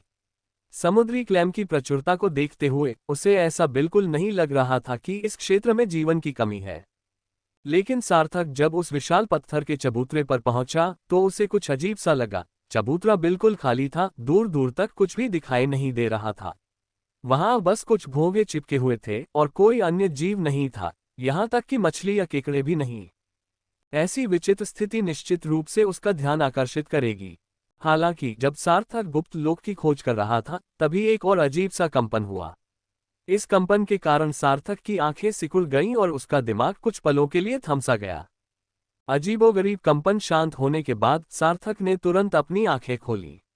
उस क्षण वह स्तब्ध, पूरी तरह से अचंभित था। धिक्कार है, पत्थर का चबूतरा कहाँ है? मेरा बड़ा पत्थर का चबूतरा कहाँ है? सार्थक भयभीत हो गया। कुछ ही क्षण पहले वह उस पत्थर के चबूतरे के बीचों बीच खड़ा था। फिर एक अजीब सी कंपन ने उसे झकझोर दिया और पलक झपकते ही वह एक बिल्कुल अलग जगह पर पहुंच गया। ऐसा लगता है जैसे आप घर पर अपने बिस्तर पर लेटे हुए हैं और एक बड़े टेडी बियर को गले लगा रहे हैं। लेकिन फिर पलक झपकते ही आप खुद को दूसरे कमरे में दूसरे बिस्तर पर एक खूबसूरत युवती को गले लगाते हुए पाते हैं। भला इससे कौन हैरान नहीं होगा। सार्थक ने दर्द महसूस करते हुए खुद को चुटकी काटी। उसने एक बार फिर आसपास के इलाके पर नजर डाली, लेकिन वह पूरी तरह बदल चुका था। अब खोजने का क्या फायदा। वह तुरंत समुद्र की सतह की ओर तैरने लगा। समुद्र तल बहुत ही रहस्यमय है, सतह से तैरकर पार जाना बेहतर है। इन छोटे छोटे गुप्त लोकों का सामना करना अच्छा है, लेकिन अगर नहीं भी हुआ तो कोई खास फर्क नहीं पड़ेगा। मछली पकड़ने के क्षेत्र विशाल है और अनगिनत गुप्त लोक हैं, एक कम या ज्यादा मिलने से कोई खास अंतर नहीं पड़ेगा। हालांकि सार्थक को यह नहीं पता था कि दांव ने अपना स्थान क्यों बदला था, लेकिन ये स्थान पिछले स्थान की तुलना में थोड़ा अधिक तर्कसंगत प्रतीत होता था। यहाँ बहुत कम जीव थे, या यूं कहें कि कोई भी नहीं था।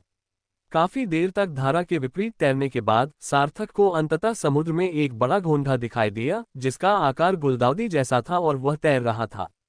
आंख से प्राप्त डेटा। नाम समुद्री घोंघा। परिचय एक विशेष प्रवासी घोंघा जो समुद्री शैवाल के बीच रहना पसंद करता है और आध्यात्मिक पौधों की जड़ों को खाता है। अपने व्यापक शाकाहारी आहार के कारण इसके खोल पर समुद्री गुलदाउदी उगती है। इन गुलदाउदी में भीगने से इसकी मानसिक ऊर्जा बढ़ जाती है। इसमें मजबूत रक्षात्मक क्षमताएं होती हैं और यह मोहक धुंध का छिड़काव कर सकता है। रैंक 33। गुणवत्ता दुर्लभ। आध्यात्मिक ऊर्जा से भरपूर 1620 अंक। उपभोग के प्रभाव दीर्घकालिक सेवन मेरिडियन के विस्तार और मानसिक ऊर्जा में वृद्धि के लिए लाभकारी है। संग्रहणीय समुद्री रसीला पौधा। अवशोषक। सार्थक ने संदेश पढ़ना अभी समाप्त ही किया था कि उसने समुद्र के पानी में बड़ी संख्या में सुनहरे कण तैरते हुए देखे। सार्थक ने अपना एक हाथ आगे बढ़ाया और आसपास का समुद्री जल इकट्ठा होकर उन सुनहरे कणों को दूर धकेलने का प्रयास करने लगा। हालांकि सार्थक के आश्चर्य के लिए कुछ सुनहरे कणों ने उसकी जल नियंत्रण तकनीक को नजरअंदाज कर दिया और ठीक उसके बगल में आकर गिरे। फिर सार्थक ने रचित को मुंह फुलाकर यह कहते हुए देखा, मैं तुम्हें सिर्फ एक बार चूमने दूंगा। सार्थक इतना उत्साहित हो गया कि सोचने लगा, भला इसे कौन मना कर सकता है। वह रचित को चूमने के लिए आगे बढ़ा, लेकिन इससे पहले कि वह उसे चूम पाता, उसने देखा कि रचित एक भयंकर मछली में बदल गया, जिसके मुंह में नुकीले दांत दिखाई दे रहे थे। बकवास। जब सार्थक को होश आया तो उसने पाया कि समुद्री घोंघा पहले ही बहुत दूर जा चुका था। तो यह संक्षिप्त भ्रम विशालकाय गुलदाउदी घोंघे के लिए अपनी जान बचाने का एक तरीका मात्र था। सार्थक सिहर उठा, ये सब क्या चीजें हैं। साधारण घोंघे भी मतिभ्रम का शिकार हो जाते हैं और अगर सावधान न रहो तो अपनी जगह बदल लेते हैं। रेन तियानफे, बुरे कछुए, दोबारा तुमसे सामना मत होने देना। ... एक पल के बाद पानी से एक आकृति अचानक बाहर निकली। सार्थक का एक पैर पानी की सतह पर था और वह चारों ओर देख रहा था। रुको, क्या तूफान का समुद्री क्षेत्र पहले ही गुजर चुका है? ये सही नहीं हो सकता। सार्थक थोड़ा असमंजस में था। हरिकेन ड्रैगन कहाँ था? समुद्र शांत था और आकाश में भी हल्की सफेद रोशनी फैली हुई थी। सार्थक अवाक रह गया। मैं थोड़ा भ्रमित हो गया था और गलती से हरिकेन सी रीजन पार कर गया। वह समुद्री क्षेत्र हजारों मील लंबा है, ठीक है। ग्लग। सार्थक ने बड़ी मुश्किल से सांस ली और पवन देव नौ को बाहर निकाला। सार्थक ने पवन देव की नाव को चलाने का प्रयास किया। पहले की तरह पवन देव की नाव में खराबी बनी रही। इसके तुरंत बाद सार्थक ने यह पता लगाने की कोशिश की कि क्या आसपास के समुद्री जल के नीचे कोई ऐसी असामान्यता है जिसे उसने पहले नहीं देखा हो। लेकिन उसे निराशा हुई, क्योंकि उसे कुछ भी पता नहीं चला। उसकी मानसिक क्षमता आधे मीटर तक भी नहीं पहुंच पाए। अरे बाप रे, ये तो काम करता है। सार्थक अचंभित रह गया। तूफान वाले समुद्री क्षेत्र में कम से कम वह इसे 500 मीटर दूर तक महसूस कर सकता था।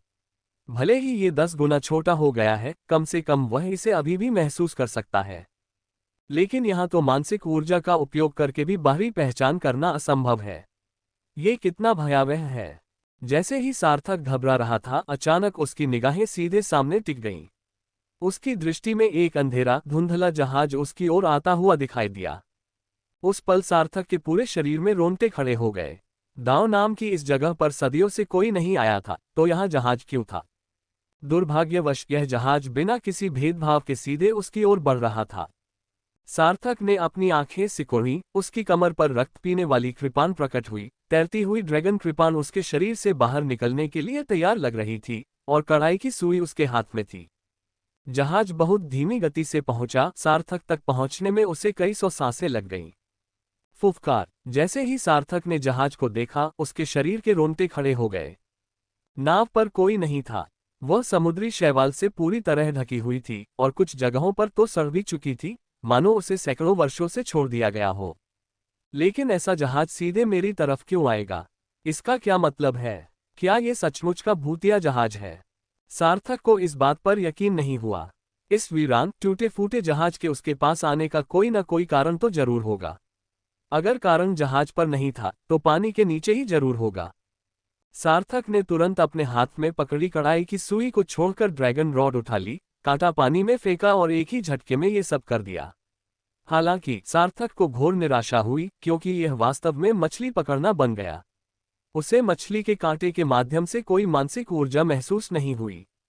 यह मानसिक बोध के प्रत्यक्ष उपयोग से भिन्न है। मछली पकड़ने के कांटे का उपयोग करते समय कांटा लगभग शरीर का ही एक हिस्सा होता है, जैसे आंखें। अब कांटे के आसपास का क्षेत्र अदृश्य होता है, जो एक तरह से अंधा होने के समान है ना? हालांकि सार्थक ने तुरंत अपनी मछली पकड़ने वाली छड़ी नहीं हटाई।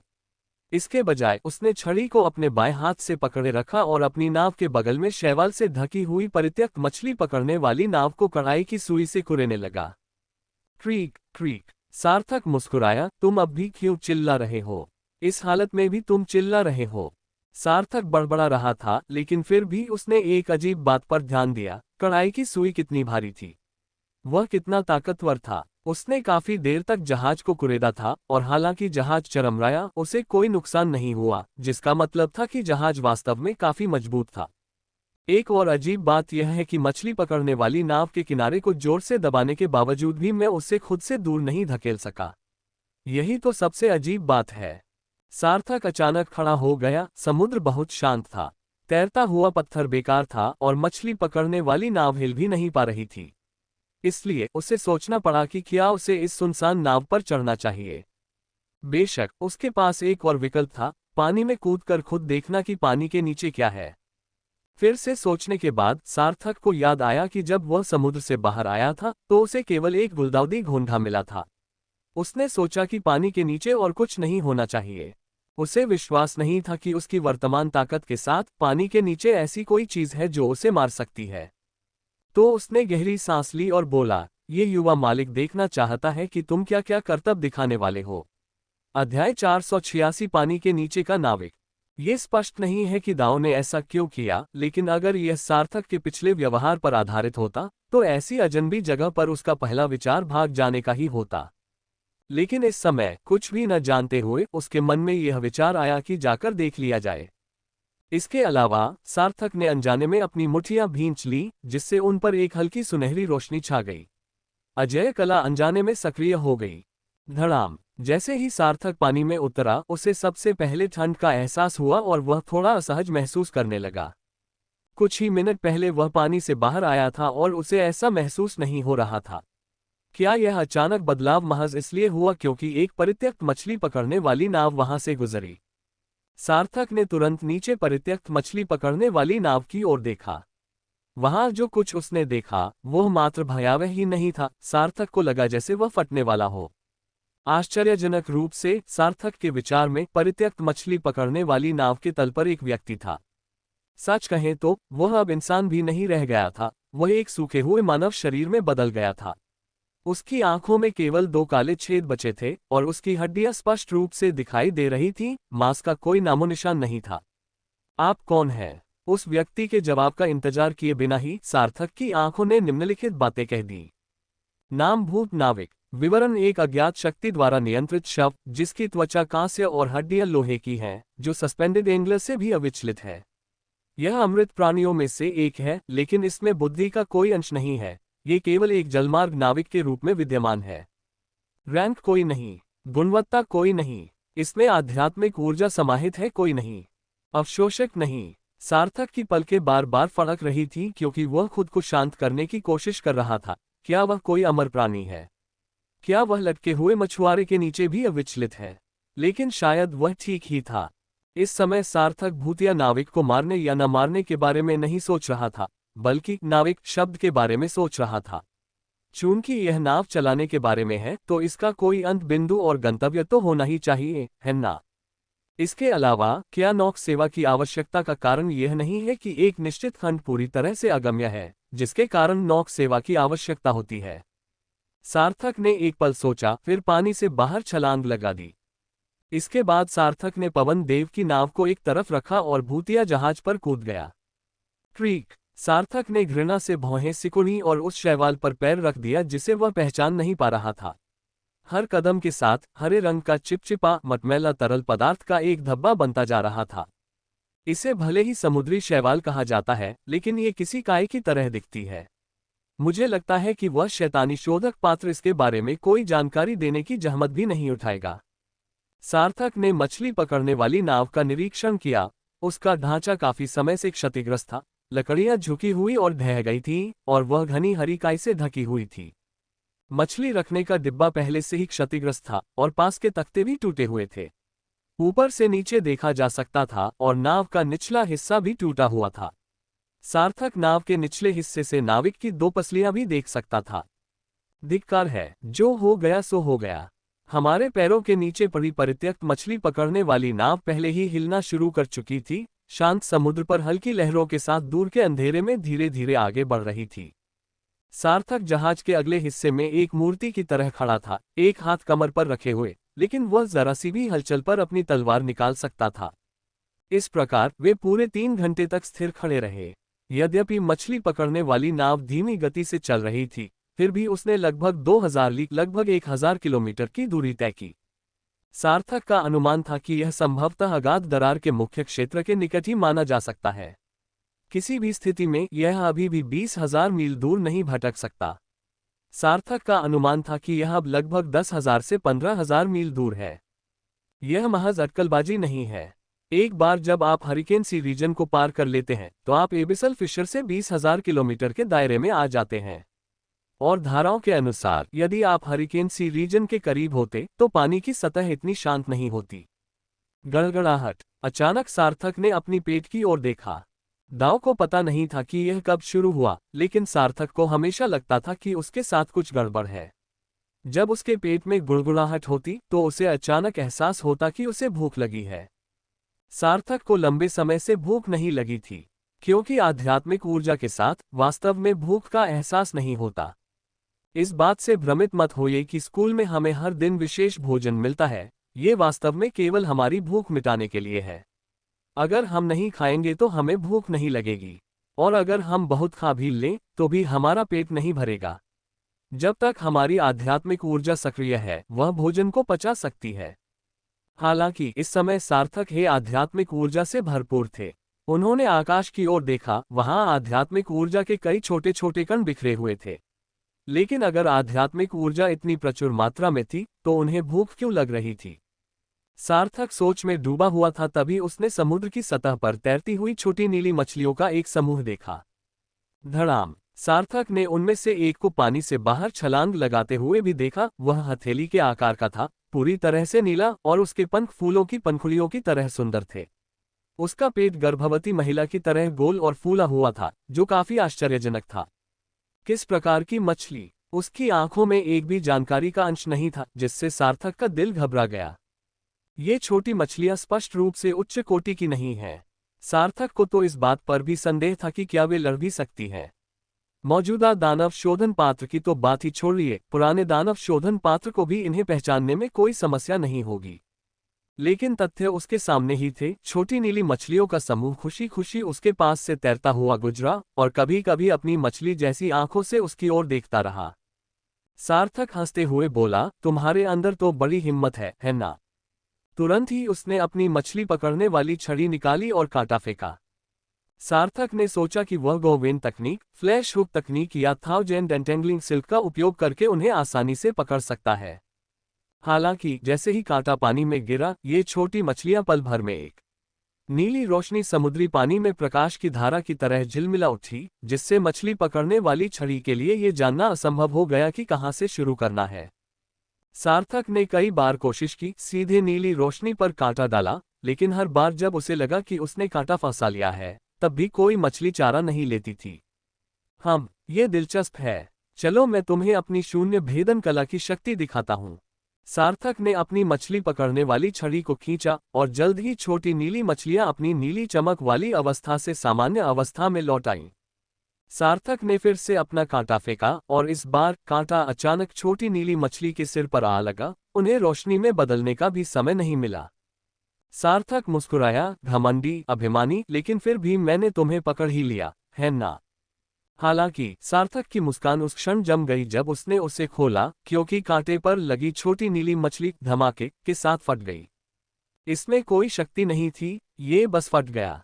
इसका तात्पर्य ये प्रतीत होता था, भले ही मैं स्वयं को नष्ट कर दूं, मैं तुम्हें सफल नहीं होने दूंगा। हल्के नीले रंग का एक चिपचिपा पदार्थ सार्थक पर छिटक गया। सार्थक ने घृणा से अपनी मछली पकड़ने वाली छड़ी एक तरफ रख दी और आगे मछली न पकड़ने का फैसला किया। जैसे ही वह चिपचिपी चीज को झाड़ने ही वाला था, अचानक वह आश्चर्य से बोला, अरे! मछली के अंडे! मछली के अंडे प्राकृतिक रूप से मछली के अंडे होते हैं। कच्चे मछली के अंडे रेत के छोटे छोटे दानों की तरह गोल और मोटे दिखाई देते हैं।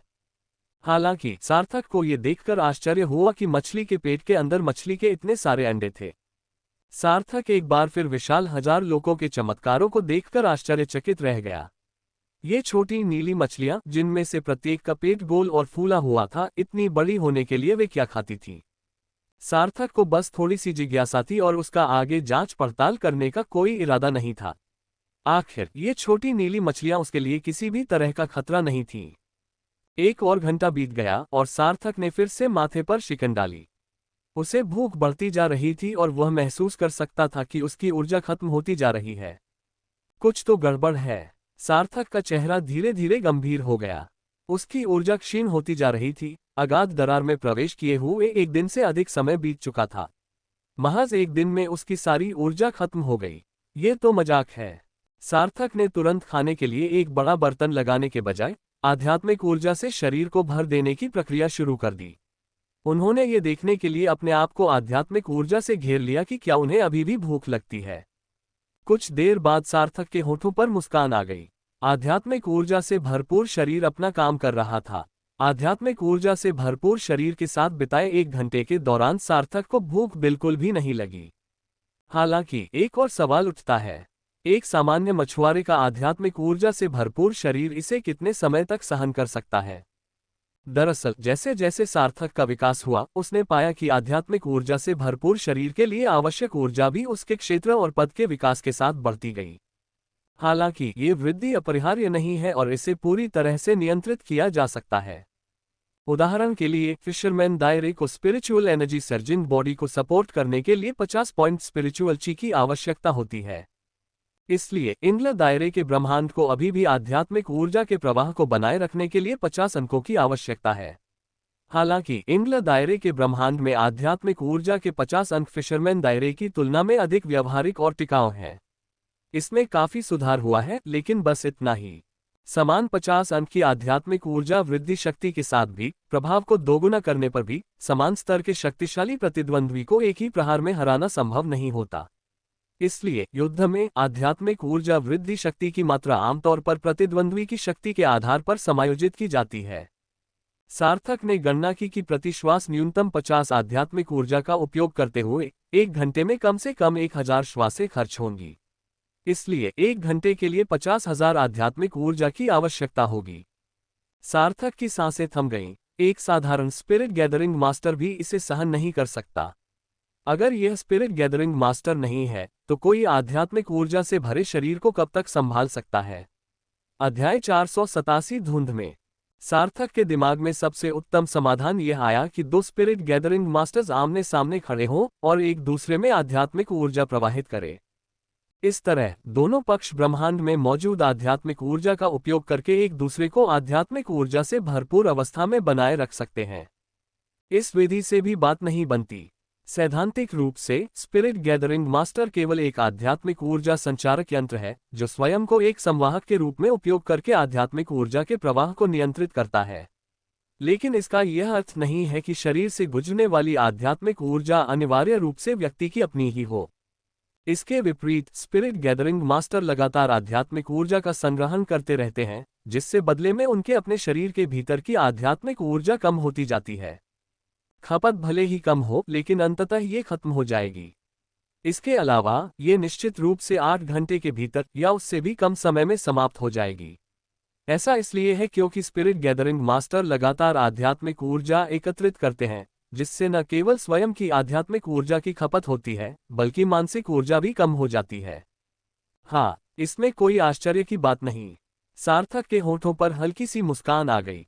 इसमें कोई हैरानी नहीं कि अगाध दरार लगभग एक तरफा यात्रा है। अगर कोई सच में वापस आ जाए तो यह अजीब बात होगी।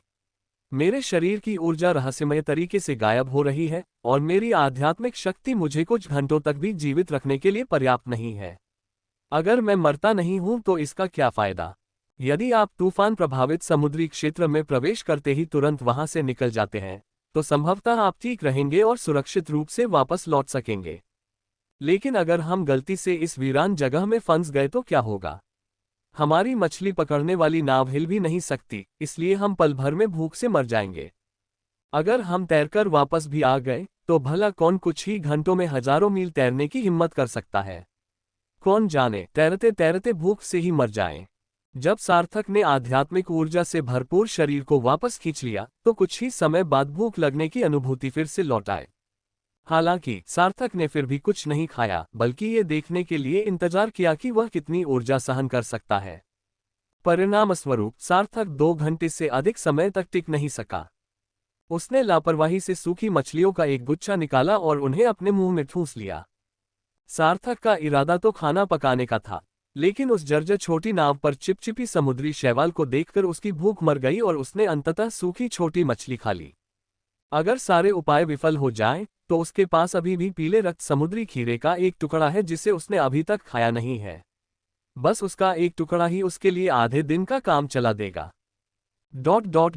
6 घंटे। सार्थक ने अनुमान लगाया था कि अपने मजबूत शरीर के बल पर वह लगभग 6 घंटे तक भूख लगने से पहले तक बिना खाए रह सकता है। 8वें घंटे तक भूख और तेज हो जाएगी। 10वें घंटे तक उसे सचमुच खाने की तीव्र इच्छा होगी। 12वें घंटे तक उसके पास खाने के अलावा कोई विकल्प नहीं बचेगा। सार्थक को संदेह था कि पहले आए अधिकांश लोग इसी वजह से भूख से मर गए होंगे, लेकिन उसे जरा भी चिंता नहीं थी। उसके पास अपने स्वर्ग और पृथ्वी के शोधन स्थल में भोजन का विशाल भंडार था। यहां तक कि सैकड़ों पीले रक्तमय समुद्री खीरे भी बचे हुए थे। वह खुद तैरकर बाहर जा सकता था। ... 2 दिन बाद सार्थक को अब उस गंदी मछली पकड़ने वाली नाव की कोई परवाह नहीं थी। वह पूरे 2 दिन से समुद्र में भटक रहा था और उन छोटी नीली मछलियों के अलावा उसने किसी को नहीं देखा था। सार्थक ने मछली रखने वाले डिब्बे के छेद में चिल्लाते हुए कहा, अरे तुम वहां, क्या तुम थोड़ा तेज चल सकते हो? मैं शेख ही नहीं मार रहा, लेकिन मैं तुमसे ज्यादा तेज अकेले तैर सकता हूं। लगभग 3 दिन हो गए हैं और तुम दिन ब दिन धीमे होते जा रहे हो। क्या तुम्हारी गति सच में धीमी हो रही है? सार्थक अवाक रह गया। शुरुआत में नाविक सचमुच बहुत तेज था। खासकर पहले 5 घंटों में ही उसने लगभग 5000 ली की दूरी तय कर ली थी। और फिर रफ्तार आधी हो गई, फिर आधी हो गई, फिर आधी हो गई। धिक्कार है, अब तो ये ट्रैक्टर जितनी धीमी हो गई है। सार्थक भला चिंतित क्यों न हो। जैसे ही सार्थक बड़बड़ा रहा था और समुद्र में तैरने जाने की तैयारी कर रहा था, अचानक धुएं का एक हल्का सा गुबार उसकी आंखों के सामने से गुजरा। ओम! सार्थक ने चारों ओर देखा और उसे धुआं दिखाई दिया, हालांकि ज्यादा नहीं। लेकिन फिर उसने आगे धुएं का एक बड़ा सा गुबार देखा। सार्थक का मनोबल बढ़ा। आखिरकार दृश्य बदलने का समय आ गया है। सार्थक बेहद उत्साहित था। इस समय खतरे की चिंता करने का कोई समय नहीं था। नाविक की धीमी चाल को देखते हुए एक स्वस्थ व्यक्ति तो कब का भूख से मर चुका होता। नए परिदृश्य खतरे पैदा कर सकते हैं, लेकिन वे अवसर भी हो सकते हैं। सार्थक को 10,000 मौतें बचने की कोई उम्मीद नहीं वाली कहावत पर यकीन नहीं था। वे अभी तक अगाध दरार तक भी नहीं पहुंचे थे। ये 10,000 मौतें बचने की कोई उम्मीद नहीं वाली बात कहां से आई?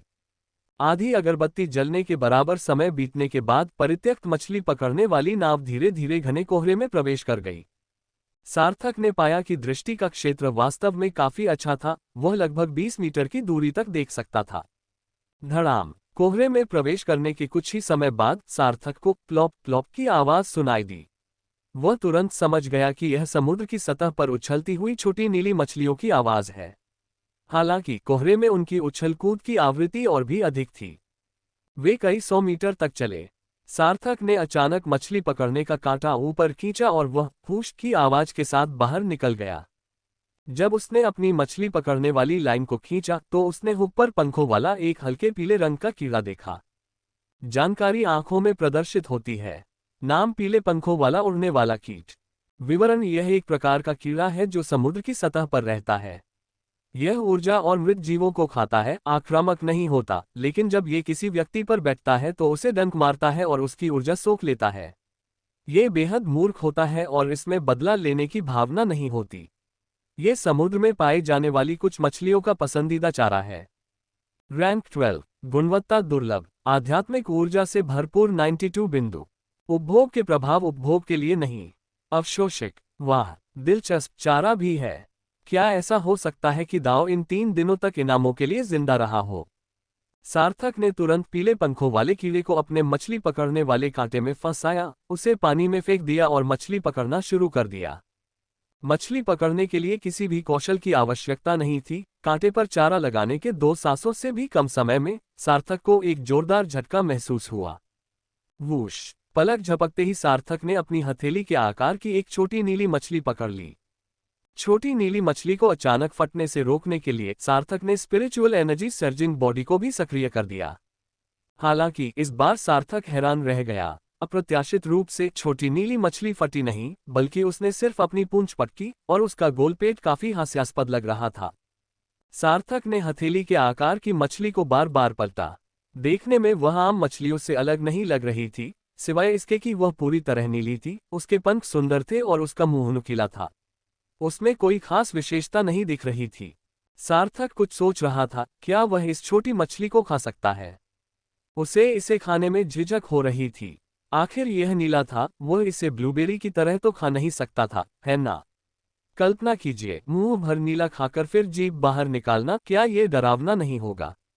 हालांकि सार्थक का इसे खाने का इरादा नहीं था, फिर भी उसने छोटी मछली को अपनी आध्यात्मिक ऊर्जा में लपेट लिया और कुछ दर्जन सांसों के बाद यह पूरी तरह से पक गई और इससे एक बहुत ही लुभावनी सुगंध निकलने लगी। रक्त पीने वाली कृपान पूरी तरह से एक रसोई के चाकू में बदल गई थी। सार्थक ने छोटी मछली को चीरकर खोला और उसमें से नीले रंग के छोटे बच्चों का एक बड़ा गुच्छा निकाला। मछली के अंडे निकालने के बाद सार्थक ने उस छोटी नीली मछली को फेंक दिया। सार्थक ने मछली के अंडे को चुटकी भर उठाया, फिर उसे अपने मुंह के पास ले जाकर सूंघा। उसे पूरा यकीन था कि जो सुगंध उसने अभी सूंघी थी, वह मछली के अंडों से ही आ रही थी। अरे, बिल्कुल सही, मछली के अंडे ही असली कुंजी हैं। सार्थक ने लापरवाही से मछली के अंडे एक तरफ फेंक दिए। शुरू से ही उसे कुछ गड़बड़ लग रही थी। रास्ते में उन्हें कोई और जीवित प्राणी नहीं दिखा, सिर्फ ये छोटी नीली मछलियां। ऐसा नहीं होना चाहिए था। आखिरकार जब वह तूफानी समुद्री क्षेत्र में था, तो अक्सर तरह तरह के जीव समुद्र से बाहर कूद पड़ते थे, लेकिन वे सभी बाद में गायब हो जाते थे। इसलिए इस क्षेत्र में प्रवेश करने के कुछ ही समय बाद सार्थक को संदेह होने लगा कि छोटी नीली मछली में कुछ गड़बड़ है। हालांकि उस समय वह एक भी नीली मछली नहीं पकड़ पा रहा था, इसलिए उसे समस्या का कारण समझ नहीं आ रहा था। अब धुंध में बार बार उड़ते पीले पंखों वाले कीड़ों को देखकर सार्थक को अचानक एक विचार आया। इन कीड़ों को चारा बनाकर ही वह छोटी नीली मछली को पकड़ सकता था। अधिकांश लोग या तो 3 दिनों की नौक यात्रा के दौरान भूख सहन नहीं कर सके और भोजन की तलाश में समुद्र में चले गए, या यदि वे इतनी दूर तक पहुंच भी गए तो वे लगभग भूख से मर रहे होंगे। जब कोई व्यक्ति भूखमरी की कगार पर होता है तो वह भोजन के प्रलोभन का विरोध नहीं कर पाता है। इसलिए सार्थक को यकीन था कि उन छोटी नीली मछलियों में कुछ गड़बड़ है। वे जानबूझकर उसे लुभाकर उन्हें खाने के लिए मजबूर करने की कोशिश कर रही थीं। दुर्भाग्यवश सार्थक कमर पर हाथ रखकर हंसा। दिलचस्प, क्या यह इस समुद्री क्षेत्र की विशेषता है? यदि ऐसा है तो आसपास अन्य परित्यक्त भूतिया जहाज होने चाहिए। सार्थक के मन में एक परिकल्पना थी जिसे उसे पुष्ट करना था। इसे पुष्ट करने का पहला कदम अगली भूतिया नाव से सामना होने तक इंतजार करना था। इस समय सार्थक को कोई जल्दी नहीं थी। वह समझ चुका था कि इस समुद्र में असली खतरा कहां से आता है। अब बस धैर्यपूर्वक प्रतीक्षा करना बाकी था। आखिरकार नाविक होने का मतलब यही था कि उसकी यात्रा का कोई गंतव्य अवश्य होगा।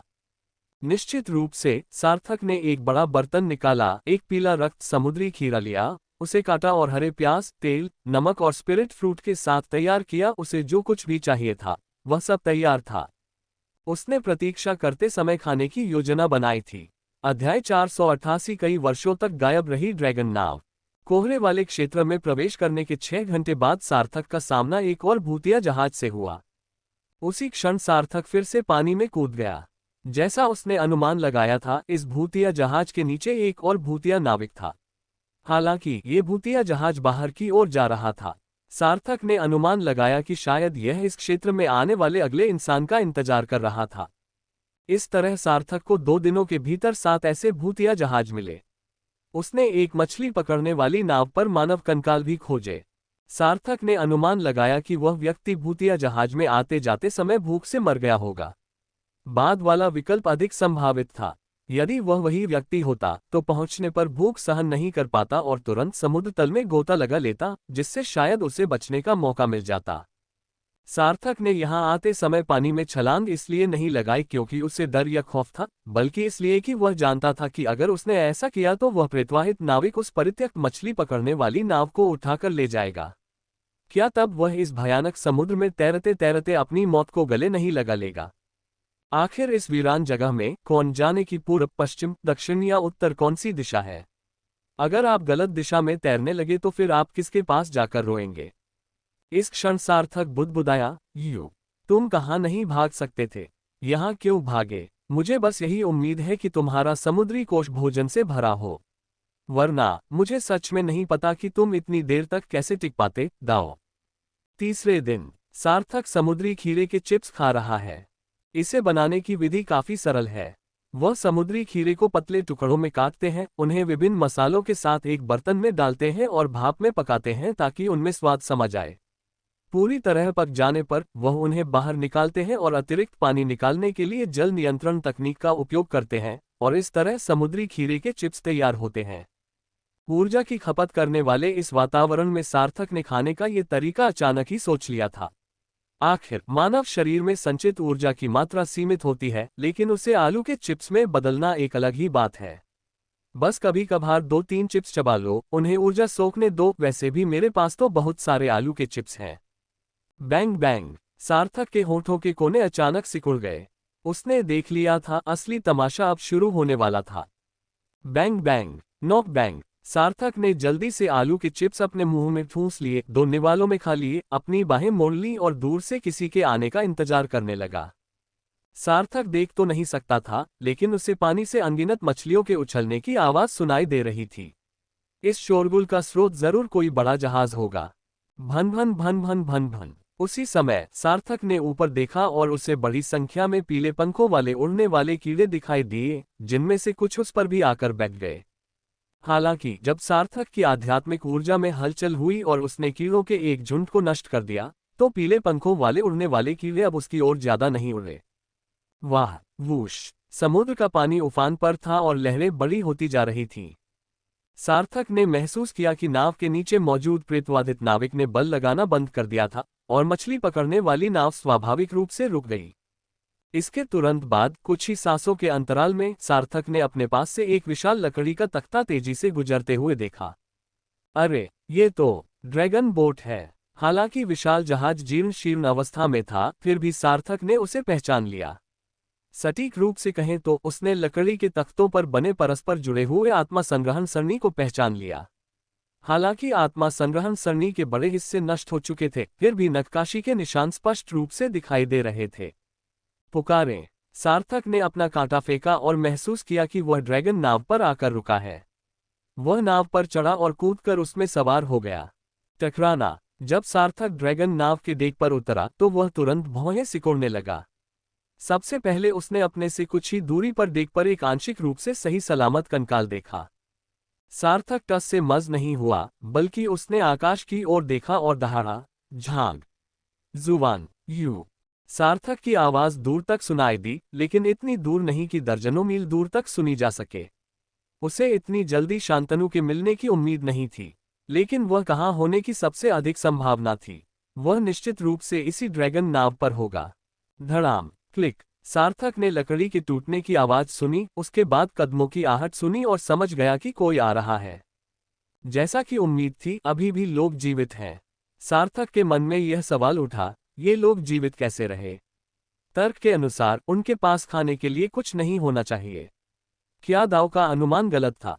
क्या उन छोटी नीली मछलियों को सचमुच खाया जा सकता था? ऐसा हो ही नहीं सकता। अगर मैं गलत नहीं हूं, तो वो छोटी नीली मछलियां खाने लायक नहीं होनी चाहिए। शांतनु। सार्थक ने फिर से बिना किसी रोक टोक के चीख मारी। उसे विश्वास ही नहीं हो रहा था कि इन जलक्षेत्रों में इस ड्रैगन नाव पर उससे भी अधिक शक्तिशाली कोई हो सकता है। उसके पास प्रचुर मात्रा में आध्यात्मिक ऊर्जा और शक्ति थी और उसकी ताकत चरम पर थी। यहां तक कि सस्पेंडेड एंगलर भी उसे पकड़ने की हिम्मत नहीं करता। ड्रैगन नाव की तो बात ही छोड़िए, जो दशकों पहले अगाध दरार से गायब हो गई थी। फुफकार, गर्जन, अचानक तरह तरह की अजीब आवाजें सुनाई देने लगीं। सार्थक डेक पर आगे बढ़ रहा था और मात्र 500 मीटर चलने के बाद ही उसने अपने सामने एक अस्त व्यस्त महिला को खड़ा देखा। सार्थक उस महिला का चेहरा ठीक से नहीं पहचान पाया। हालांकि वह बेहद दुबली पतली लग रही थी और उसके जूते भी फटे हुए थे, जिनमें से एक पैर का आधा हिस्सा बाहर निकला हुआ था। जब सार्थक ने पैर देखा तो उसकी भौहें तुरंत सिकुड़ गईं। ये तो सिर्फ हड्डियों का ढांचा था। ये व्यक्ति अभी भी जीवित कैसे हो सकता है? सार्थक रुका नहीं, बल्कि आगे बढ़ता रहा। हे महोदया, क्या आप मेरी मार्गदर्शक बनेंगी? हालांकि जब महिला ने ऊपर देखा तो सार्थक लगभग हे भगवान कह ही बैठा। वह अब किसी इंसान का चेहरा नहीं था। वह लगभग कंकाल जैसा था। चेहरे पर मांस का नामोनिशान नहीं था, सिर्फ चमड़ी बची थी। लेकिन उस महिला की आंखें नीली चमक रही थीं। जब उसने अपने दांत दिखाए तो सार्थक ने उन नीले दांतों को देखा और तुरंत भयभीत हो गया।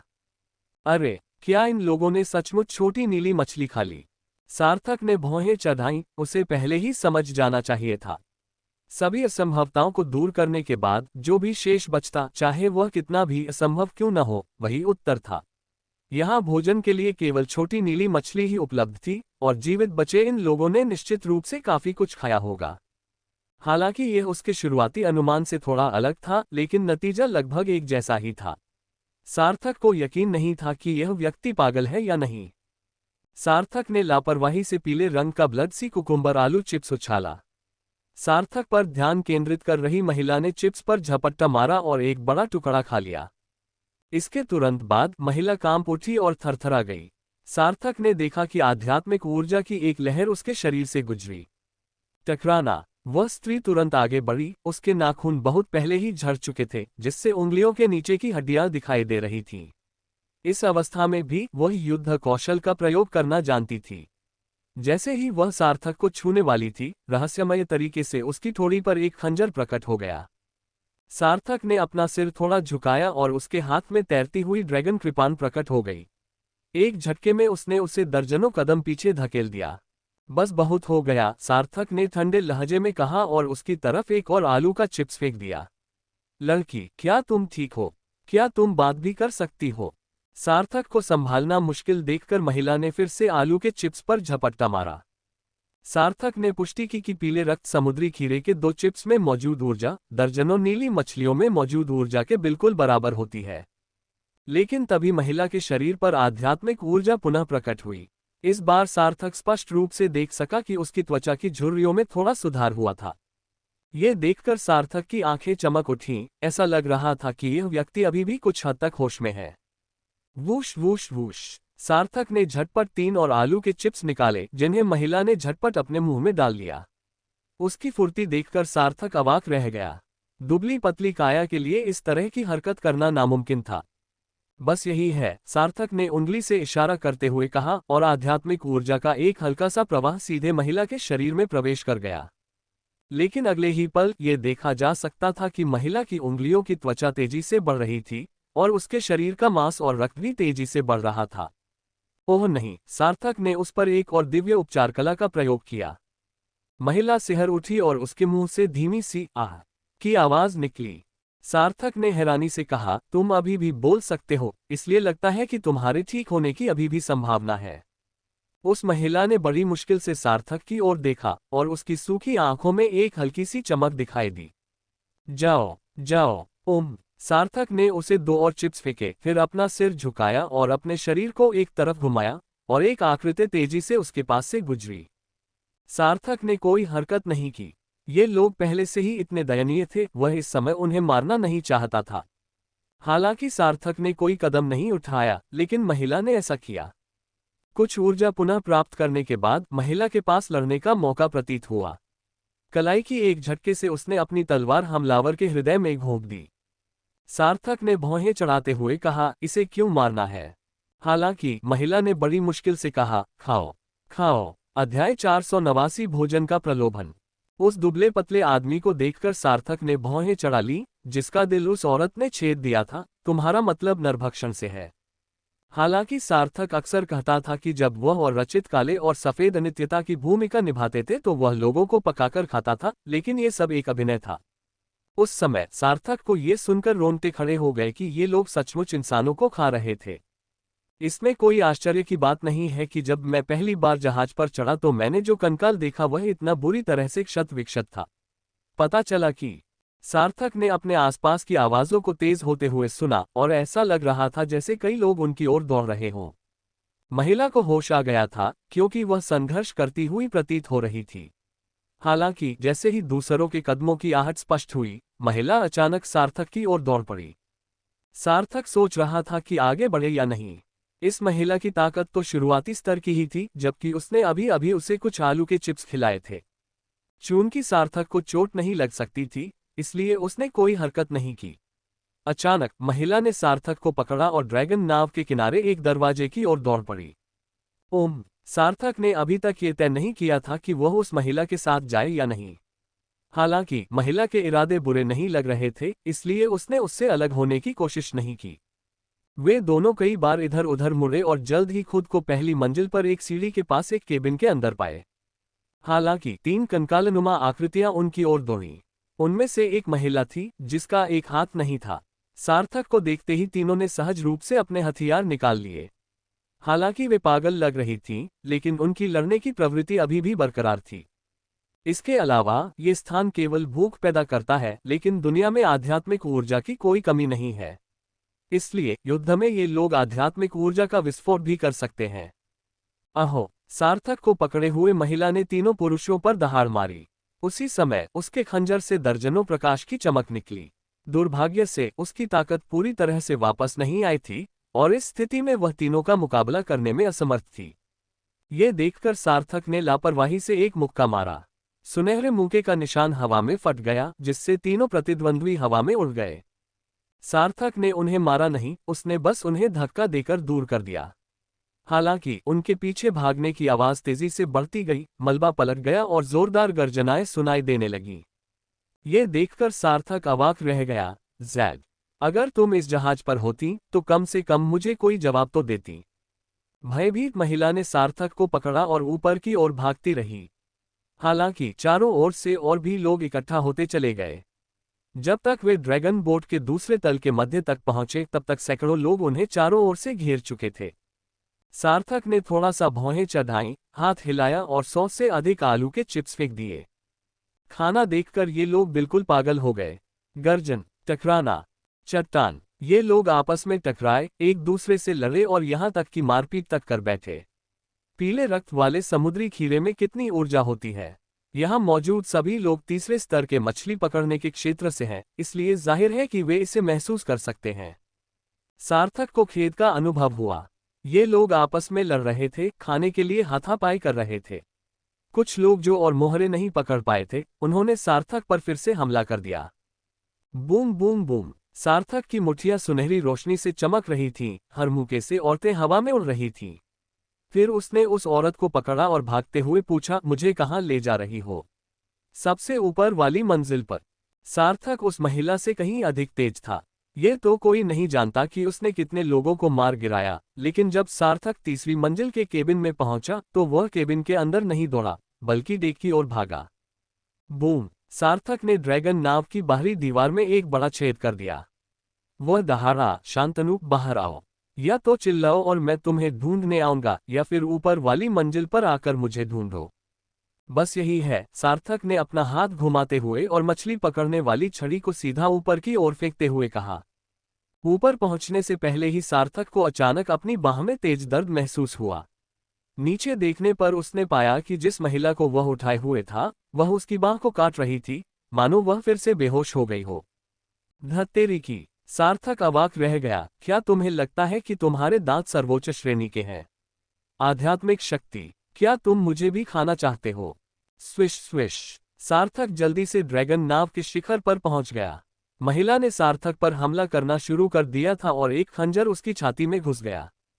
टकराना! सार्थक की आध्यात्मिक ऊर्जा कांप उठी और उसने तुरंत उसे धक्का देकर दूर कर दिया। फिर उसने लापरवाही से उसे 2 आलू के चिप्स देते हुए कहा, कुछ खाना है? बस बता दो, मूव क्यों इस्तेमाल कर रही हो? सार्थक ने सोचा कि वह पहले महिला को बचा सकता है। उसके बाद ड्रैगन नाव पर स्थिति स्पष्ट हो जाएगी। 2 आलू के चिप्स खाने के बाद महिला ने फिर से संघर्ष के लक्षण दिखाए। लेकिन इस बार सार्थक ने बस दर्जनों आलू के चिप्स निकाले और कहा, अगर आपको चाहिए तो मेरे पास बहुत सारे हैं। बस मुझसे पूछ लीजिए। वह महिला बहुत दर्द में लग रही थी, उसका पूरा शरीर कांप रहा था और फिर वह जमीन पर घुटनों के बल बैठ गई। सार्थक ने देखा कि उसका शरीर फिर से तरोताजा हो रहा है। हालांकि वह अभी भी पतली थी, लेकिन उसका वजन थोड़ा बढ़ गया था। मुझे दो, मुझे दो। जब सार्थक ने देखा कि वह फिर से बोल सकती है, तो उसने एक साथ दर्जनों आलू के चिप्स उस पर फेंक दिए। महिला ने बहुत तेजी से प्रतिक्रिया दी और लगभग सारे चिप्स अपने मुंह में ठूंस लिए। लगभग 100 सांसें लेने के बाद सार्थक थोड़ा चिढ़ गया। महिला का शरीर ऊर्जा से भर रहा था और वह अपनी शक्ति और रक्त पुनः प्राप्त कर रही थी। लेकिन अब लोग आ चुके हैं। वूश! इस बार एक चिड़िया तेजी से आती हुई दिखी और एक विशाल तलवार आसमान में लहरा उठी। वाह! एक उच्च स्तरीय मछुआरे के बराबर! ये तो कमाल है।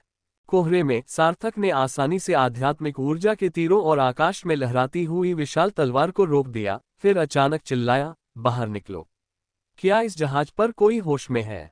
हालांकि केवल आवाजें ही सुनाई दे रही थीं, कोई भी दिखाई नहीं दे रहा था। सार्थक के चेहरे के भाव थोड़े बदल गए। वे लोग तो बस उसकी परीक्षा ले रहे थे। ऐसी योजना बनाकर उन्होंने कम से कम ये तो साबित कर दिया कि उनमें से कुछ लोग पूरी तरह से पागल नहीं थे। सार्थक मुस्कुराया, नहीं आ रहे हो, है ना? फिर सार्थक ने एक बड़ा बर्तन निकाला और समुद्री खीरे भूनने लगा। जैसे ही उस स्वादिष्ट सुगंध से ड्रैगन नाव का ऊपरी डेक भर गया, चारों ओर से गर्जना और चीखें सुनाई देने लगीं। सार्थक द्वारा बचाई गई महिला अब स्तब्ध थी। हालांकि वह अभी भी अपने शरीर और खून को पुनः प्राप्त कर रही थी, उसकी सहज प्रवृत्ति ने उसे सार्थक की ओर भागने के लिए प्रेरित किया। हालांकि सार्थक ने ठंडी आवाज में कहा, बस करो। सार्थक की आंखें ठंडी पड़ गईं। मैं तुम्हें ये दे सकता हूं, लेकिन तुम इसे मुझसे छीनने की कोशिश नहीं कर सकते और तुम कोई गड़बड़ नहीं खड़ी कर सकते। सार्थक की एक ही नजर से वह स्त्री चौंक उठी। वह जानती थी कि दाव सार्थक बहुत शक्तिशाली है, वह उसे हरा नहीं सकता। इसके अलावा इस समय सार्थक को कुछ होश आ गया था और यद्यपि उसे खाने की बहुत इच्छा थी, उसने खुद को रोका और उसकी आंखें बर्तन पर टिकी हुई थीं। सार्थक चिल्लाया, सुनो, जो पागल नहीं है। कुछ खाना चाहते हो? जरूर, बाहर आओ और मुझसे बात करो। फुफकार, फुफकार, गर्जन! सार्थक ने सुना कि उसके आसपास के कई लोग उसकी ओर दौड़ना चाहते थे, लेकिन गुस्से भरी दहाड़ों की एक श्रृंखला ने उन्हें चुप करा दिया। कुछ क्षण बाद सार्थक ने धुंध से एक दुबले पतले आदमी को निकलते देखा। उस आदमी की आंखें अभी धुंधली नहीं हुई थीं, और हालांकि वह पीला और मांसपेशियों वाला और बेहद कुपोषित दिख रहा था, फिर भी वह समझदार था। भाई, चलो बात करते हैं। आवाज बेहद कर्कश थी, मानो गले में कफ का एक टुकड़ा फंसा हो। सार्थक ने सीधे मुद्दे पर आते हुए कहा, क्या हाल ही में कोई नया व्यक्ति ड्रैगन नाव पर सवार हुआ है? हाँ, 13 लोग हैं, जिनमें से 9 की पहले ही मौत हो चुकी है। सार्थक ने पूछा, मृतक कहाँ है? जीवित कहाँ है? दुबला पतला आदमी कुछ पल चुप रहा। तुम्हें मृतकों के बारे में पता होना चाहिए। जहां तक जीवितों की बात है, वे तो सबसे निचले पायदान पर हैं। सार्थक ने भौहें चढ़ाते हुए कहा, सबसे निचला स्तर? दुबले पतले आदमी ने सिर हिलाया। सबसे निचला स्तर वह जगह जहां ड्रैगन नाव अनुबंधित आत्मा जानवरों को ऊपर उठाती थी। वहां किसी ने एक मोहर लगा रखी है जो उस क्षेत्र को अवरुद्ध करती है। हालांकि क्या पर? दुबले पतले आदमी ने सिर हिलाते हुए कहा, हालांकि उनकी नाकाबंदी ज्यादा देर तक नहीं टिकेगी। ज्यादा से ज्यादा 3 दिनों में नाकाबंदी टूट जाएगी। सार्थक की आंखों में चमक आ गई। तुम कैसे बच गए? तुम कितने समय से जीवित हो? दुबले पतले आदमी ने सार्थक की ओर देखते हुए कहा, मैं यहाँ 4 महीने से हूँ। आप विश्वास नहीं करेंगे कि मैं कैसे जीवित रहा। फिर उस आदमी ने सार्थक द्वारा बचाई गई महिला की ओर देखा और सिर हिलाते हुए कहा, तुम उसे बचा नहीं सकते। भले ही उसके शरीर में जान आ रही हो, पर वो पागल हो चुकी है। अगर कभी कभार उसे होश भी आ जाए तो वह ज्यादा देर तक नहीं टिकेगा। जब तक वह यहाँ रहेगी उसकी हालत में सुधार नहीं होगा। अगर वह यहाँ से चली भी जाए तो भी शायद वह ठीक ना हो पाए। सार्थक ने उस महिला की ओर देखा और पाया कि उसकी निगाहें अभी भी बड़े कड़ाहे पर टिकी हुई थीं। उसके मुंह के कोने से लार टपक रही थी और उसकी आंखों में कट्टरता, पीड़ा और संघर्ष का मिला जुला भाव था। सार्थक का चेहरा गंभीर हो गया। इस ड्रैगन नाव पर कितने लोग हैं? दुबले पतले आदमी ने अपना सिर थोड़ा हिलाया। मुझे नहीं पता, लेकिन वहां कई हजार लोग होने चाहिए। 490? ओह नहीं, मुझे बहुत भूख लगी है। हजारों लोगों की संख्या सुनकर सार्थक चौंक गया और उसने सहज ही दाव से पूछा, इतने सारे लोग? अनेक। दुबले पतले आदमी ने बड़ी मुश्किल से पीछे मुड़कर देखा। जब ये ड्रैगन नाव आई तो उसमें 180,000 लोग सवार थे। क्या आप जानते हैं कि उनमें से कितने लोग अभी भी जीवित हैं? 21। सार्थक ने गहरी सांस ली और जल्दी से याद करने की कोशिश की कि ड्रैगन नाव कब आई थी। ऐसा लग रहा था कि वह लगभग 15 साल पुरानी थी। सार्थक इन लोगों के 15 साल तक ऐसी परिस्थितियों में जीवित रहने के लिए किए गए कष्टों को देखकर आश्चर्यचकित रह गया। सार्थक ने बड़े बर्तन को एक तरफ फेंक दिया और पीले रक्त समुद्री खीरे से भरा एक विशाल बर्तन, जो समुद्री जल में डूबा हुआ था, उस दुबले पतले आदमी की ओर उड़ गया। मुझे जहाज के तल में ले चलो। दुबले पतले आदमी ने तुरंत एक समुद्री शंख से उसे पकड़ लिया और फिर दहाड़ा। इसके तुरंत बाद सार्थक ने देखा कि एक के बाद एक पतले कंकालनुमा पुरुष और महिलाएं भोजन साझा करने के लिए आगे आ रहे हैं। दुबले पतले आदमी ने दोषी भाव से कहा, मुझे माफ करना, मैं तुम्हें जहाज के सबसे निचले हिस्से में नहीं ले जा सकता। अगर हम ऐसा करेंगे तो हम सब मर जाएंगे। सार्थक ने भौहें चढ़ाईं। हालांकि इससे पहले कि वह और कोई सवाल पूछ पाता, उसने एक अजीब दृश्य देखा। सार्थक को आश्चर्य हुआ कि ये लोग पूरी तरह शांत थे। हालांकि उनमें से कई लोगों का एक हाथ नहीं था। सभी ने व्यवस्थित ढंग से पीले रक्त समुद्री खीरे का एक एक टुकड़ा उठाया और केवल एक निवाला खाया। हालांकि वे इसे पूरा खाने के लिए कितने अनिच्छुक थे, फिर भी उन्होंने केवल एक निवाला ही खाया। सार्थक हैरान रह गया। वे लोग? दुबले पतले आदमी ने व्यंग्यात्मक मुस्कान के साथ कहा, जीवित रहने के लिए नियमों और एकता की आवश्यकता होती है। जो लोग नियमों का पालन नहीं करते और एकजुट नहीं होते, वे या तो खा लिए जाते हैं, रास्ता भटक जाते हैं, बचने के लिए जहाज से कूद जाते हैं, या पागल हो जाते हैं। सार्थक ने आह भरी, तुम उन छोटी नीली मछलियों को नहीं खाते? दुबले पतले आदमी ने कहा, मैं खाता तो हूं, लेकिन मैं बेतहाशा खाने की होड़ में नहीं लगूंगा। वह तो आत्महत्या के समान होगा। सार्थक कहानी सुनने के लिए उत्सुक था, लेकिन ये स्पष्ट था कि यह एक लंबी कहानी होगी और उसके पास सुनने का समय नहीं था। सार्थक ने अभी भी संघर्ष कर रही महिला दाव की ओर देखा और पूछा, तुम इसके साथ क्या करने वाले हो? दुबले पतले आदमी ने उसकी तरफ देखा और बोला, इसने बहुत ज्यादा नीली मछली खा ली है, इसे बांधना पड़ेगा। हमें इसके इच्छाशक्ति से ठीक होने का इंतजार करना होगा। अगर यह ठीक नहीं हुई तो इसे चौथी मंजिल या उससे नीचे भेज दिया जाएगा। सार्थक ने गहरी सांस ली और उस महिला को अनसुना कर दिया। दूसरों के इस तरह व्यवहार करने के पीछे कोई न कोई कारण जरूर होगा। सार्थक ने बड़ा बर्तन समेटा और जाने के लिए मुड़ा। कुछ कदम चलने के बाद वह अचानक पीछे मुड़ा और दाव से पूछा, अरे तुम्हारा नाम क्या है? जियो से। जैसे ही उसने नाम लिया, दुबले पतले आदमी ने आसमान की ओर देखा और फिर कहा, मैं आपको निचले स्तरों पर जाने की सलाह नहीं देता। वहां कुछ लोग पहले ही विकृत होकर राक्षस बन चुके हैं। सार्थक के होठों पर मुस्कान आ गई। हाँ, राक्षस। इसके बाद सार्थक ने 5वीं मंजिल के केबिन की छत से छलांग लगा दी। टकराना। सार्थक के उतरते ही उसने देक में एक बड़ा छेद कर दिया। लगभग 100 सांसें लेने के बाद सार्थक ने भूमिगत व्यापार बाजार में प्रवेश करने से पहले 1 दर्जन से अधिक कंकालनुमा जीवों को भगा दिया। हालांकि अब बाजार बेहद अजीबोगरीब हो गया था। हर तरह के स्टॉल जर्जर हालत में थे और कुछ दुकानें खुली पड़ी थीं। सड़कों पर कंकाल, फटे पुराने कपड़े, टूटी हुई लकड़ी और हथियार बिखरे पड़े थे। आह! सार्थक दुकान के अंदर आए हुए अभी 10 सांसें भी नहीं ले पाया था कि उसने दुकान के अंदर नीली रोशनी उत्सर्जित करती हुई आंखों का एक जोड़ा देखा। चट्टान। लेकिन तभी नीली आंखों वाले उस आदमी ने एक टूटे हुए तख्ते को हटाया और सार्थक पर हमला कर दिया। जब सार्थक ने उसे साफ साफ देखा तो वह ये देखकर दंग रह गया कि उस आदमी का पूरा शरीर पीला नीला पड़ गया था, उसके बाल गायब हो गए थे, उसके हाथ पंजों में बदल गए थे और उसके दांत पिरान्हा मछली की तरह नुकीले थे। धिक्कार है यू, हम ड्रैगन नाव पर हैं, तुम्हें ड्रैगन नाव के बिल्कुल नीचे क्यों भागना पड़ा? ... ड्रैगन नाव पर एक अंधेरे कोने में पानी तेजी से बह रहा था। कई जल विनिमय आउटलेट से समुद्री जल अंदर और बाहर आ जा रहा था और पानी की टंकी के किनारे पर एक छोटा सा देखने का चबूतरा था। अतीत में इसे अनुबंधित आत्मा जीवों का चयन करने के लिए बनाया गया था। इसका क्षेत्रफल 50 वर्ग मीटर से भी कम था। इस तरह के कई प्लेटफॉर्म मौजूद हैं। लगभग 50 वर्ग मीटर के इस चबूतरे पर 3 लोग असहाय होकर बैठे हैं और एक अन्य व्यक्ति जमीन पर गेंद की तरह सिकुड़कर लेटा हुआ है।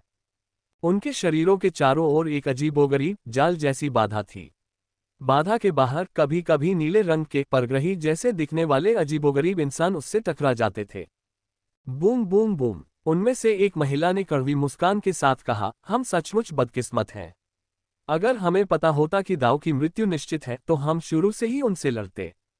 पास ही में एक आदमी हंसते हुए बोला, खैर हम तो बस बेकार जिंदगियां हैं।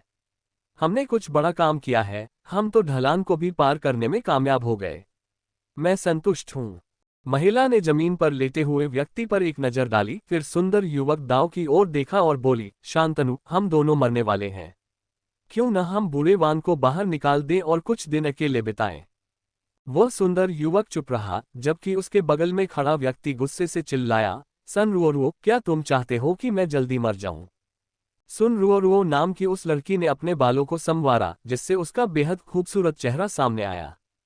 मैंने बस इतना ही सुना कि उसने कहा, पहले मैं हमेशा साधना में व्यस्त रहती थी, बस अपनी ताकत बढ़ाने की कोशिश करती रहती थी और मेरे पास डेटिंग के लिए समय ही नहीं था। तीसरे स्तर के मछली पकड़ने के मैदान में प्रवेश करते ही मुझे दलदल में फेंक दिया गया, इसलिए डेटिंग का मौका और भी कम हो गया। मैं मरने वाली हूं, क्या तुम मुझे मेरी मर्जी से जीने नहीं दे सकते? शांतनु ने बेबसी से कहा, चुप हो जाओ तुम सब। वान बाय वान, तुम्हारी आवाज इतनी तेज क्यों लग रही है? बाद में थोड़ा कम खाना खा लेना। उस आदमी का चेहरा सख्त हो गया, ऐसा नहीं हो सकता। तुम दोनों, क्या तुम सचमुच मुझे भूख से मरते हुए देखते रहोगे? शांतनु ने उस आदमी को लात मारते हुए चिल्लाकर कहा, तुम्हें तो बहुत पहले ही मर जाना चाहिए था। अगर तुम लोग न होते तो क्या मैं, ये युवा स्वामी, इस वीरान जगह में घुस भी पाता? अरे नहीं, शांतनु ने सुन रुओरुओ की ओर देखा। अगर यह कोई और जगह होती तो मैं तुमसे जरूर गंभीरता से बात करता, लेकिन अभी तो मुझे बहुत भूख लगी है, रोमांस की बातें करने का क्या फायदा? सुन रुओरुओ ने बनावटी हंसी हंसते हुए कहा, अगर हम डेट पर नहीं भी जाते हैं तो भी हम किस तो कर ही सकते हैं। शांतनु ने आंखें घुमाई, मुझे डर है कि मैं कहीं बहुत जोर से न काट लूं और तुम्हारे होंठ ही खा जाऊं। सन रुओरुओ, ओह। शांतनु ने अपने हाथों के सहारे खुद को संभालने की कोशिश की और बड़बड़ाते हुए कहा, मुझे तो एक प्रतिभाशाली व्यक्ति माना जाता है जो पथरीली ढलान जैसी जगह में भी बेहतरीन अवसर ढूंढ सकता है, और अब मैं भूख से मर जाऊंगा। ये तो सरासर अन्याय है। ये कहने के बाद शांतनु ने समुद्र में समाहित सीप से 3 मीटर से अधिक लंबा एक केकड़ा बाहर निकाला। बकवास भाई, तुम्हारे पास अभी भी खाना कैसे है? वांग बाईवान ने तुरंत दाऊ को पुकारा, लियू फेनफांग, बूढ़े आदमी, जल्दी उठो, खाना है। गटक, खा रहे हैं। जमीन पर लेटे हुए उस आदमी के चेहरे और पेट से त्वचा लटक रही थी। देखकर ही पता चल रहा था कि वह पहले बहुत मोटा था, लेकिन भूख के कारण उसकी त्वचा भी लटकने लगी थी। शांतनु ने शरीर को हिलाते हुए कहा, यह मेरा आखिरी भोजन है। इसे खत्म करने के बाद ये सब खत्म हो जाएगा। सुन रुओरुओ चिल्लाए, ये 6ठी बार है जब तुमने ऐसा कहा है। हर बार जब हमें लगता है कि हम मरने वाले हैं, तुम किसी न किसी तरह से एक जीवित प्राणी को बाहर निकाल लाते हो। मेरा मन कर रहा है कि मैं तुम्हारा सागर निगलने वाला कवच छीन लूं और उसे देख लूं। वांग बाईवान ने खुशी खुशी केकड़े का एक पैर तोड़ लिया और उसे छड़ी से पीटना शुरू कर दिया। लियू फेनफैंग, जिससे बहुत पहले भूख से बेहोश हो जाना चाहिए था, ने किसी तरह केकड़े के खोल को तोड़कर उसके अंदर मौजूद केकड़े के अंडों का एक बड़ा निवाला चटकर जाने की ताकत जुटा ली। शांतनु ने दाव को कोसते हुए कहा, धीमे चलो तुम सब। ये सचमुच आखिरी भोजन है। जब मुहर टूटेगी तब हम लड़ते हुए बाहर निकलेंगे। पुनर्जीवित प्रतीत हुई लियू फैन फैन, जिसकी आवाज कर्कश थी, बोली, शांतनु, मैं मानती हूं कि तुम अद्भुत हो, लेकिन यह अगाध दरार है। ड्रैगन नाव पर लाखों लोग मारे गए, क्या तुम्हें लगता है कि हम, जो यहाँ फंसे हुए हैं, बच पाएंगे? शांतनु, तुम अभी तक मरे तो नहीं हो। अगर तुम मरे नहीं हो तो तुम्हारे पास जीने का मौका है। किसने सोचा था कि दाव की आत्मा अवशोषित करने वाली व्यवस्था इस तरह टूट जाएगी? वरना हम निश्चित रूप से कुछ सामान्य प्राणियों को पकड़ सकते थे। गर्जन। जैसे ही समूह केकड़े की खाल उतार रहा था, पास ही मौजूद नीले रंग के एलियंस दहाड़ते हुए भाग गए। One by one. उन्होंने हमें छोड़ दिया। सुन रुओ ने बुदबुदाते हुए कहा, असंभव। इसे देखकर तो यही लगता है कि वे आपस में ही लड़ रहे होंगे। शांतनु शोर से पूरी तरह बेखबर होकर केकड़े के अंडे चटकारे लेकर खा रहा था। दाव ने कहा, शायद आपको यकीन न हो, लेकिन मेरा एक भाई है जो दुनिया के किसी भी जीव को स्वादिष्ट व्यंजन में बदल सकता है। उदाहरण के लिए केकड़ा ले लीजिए। मैं शेख ही नहीं मार रहा, लेकिन वह इससे 108 तरह के व्यंजन बना सकता है, और उनमें से कोई भी एक जैसा नहीं होगा। मेरे समुद्री खोल में जो खाना है वह उसी की बदौलत है। मैंने अतिरिक्त खाना तैयार किया था। टकराना। शांतनु के अपनी शेखी बघारने के तुरंत बाद ही एक अजीब नीली आकृति एक जोरदार धमाके के साथ अवरोध से टकरा गई, जिससे अवरोध कई बार कांप उठा। शांतनु ने हैरानी से कहा, अरे बाप रे, ये तो बहुत बड़ी शक्ति है। इसे जल्दी खा लो, मुहर टूटने ही वाली है। चारों लोगों ने तुरंत अपना सिर केकड़ों के खोल में डाला और उन्मादपूर्वक केकड़े के अंडों को चूसने लगे। हालांकि ठीक उसी समय जब वे चारों लालची लोगों की तरह भोजन पर टूट पड़े थे। Bang bang. चबाने की कुरकुरी आवाज के साथ एक सुस्त आवाज सुनाई दी। अरे जब मैं आसपास नहीं थी तो तुम इसे हर दिन कच्चा ही खाती थी। तुमने एक बर्तन भी नहीं पकाया। छी छी, तुम इसे खाने की हिम्मत कैसे कर सकती थी? शांतनु का शरीर अचानक अकड़ गया, फिर कांपने लगा।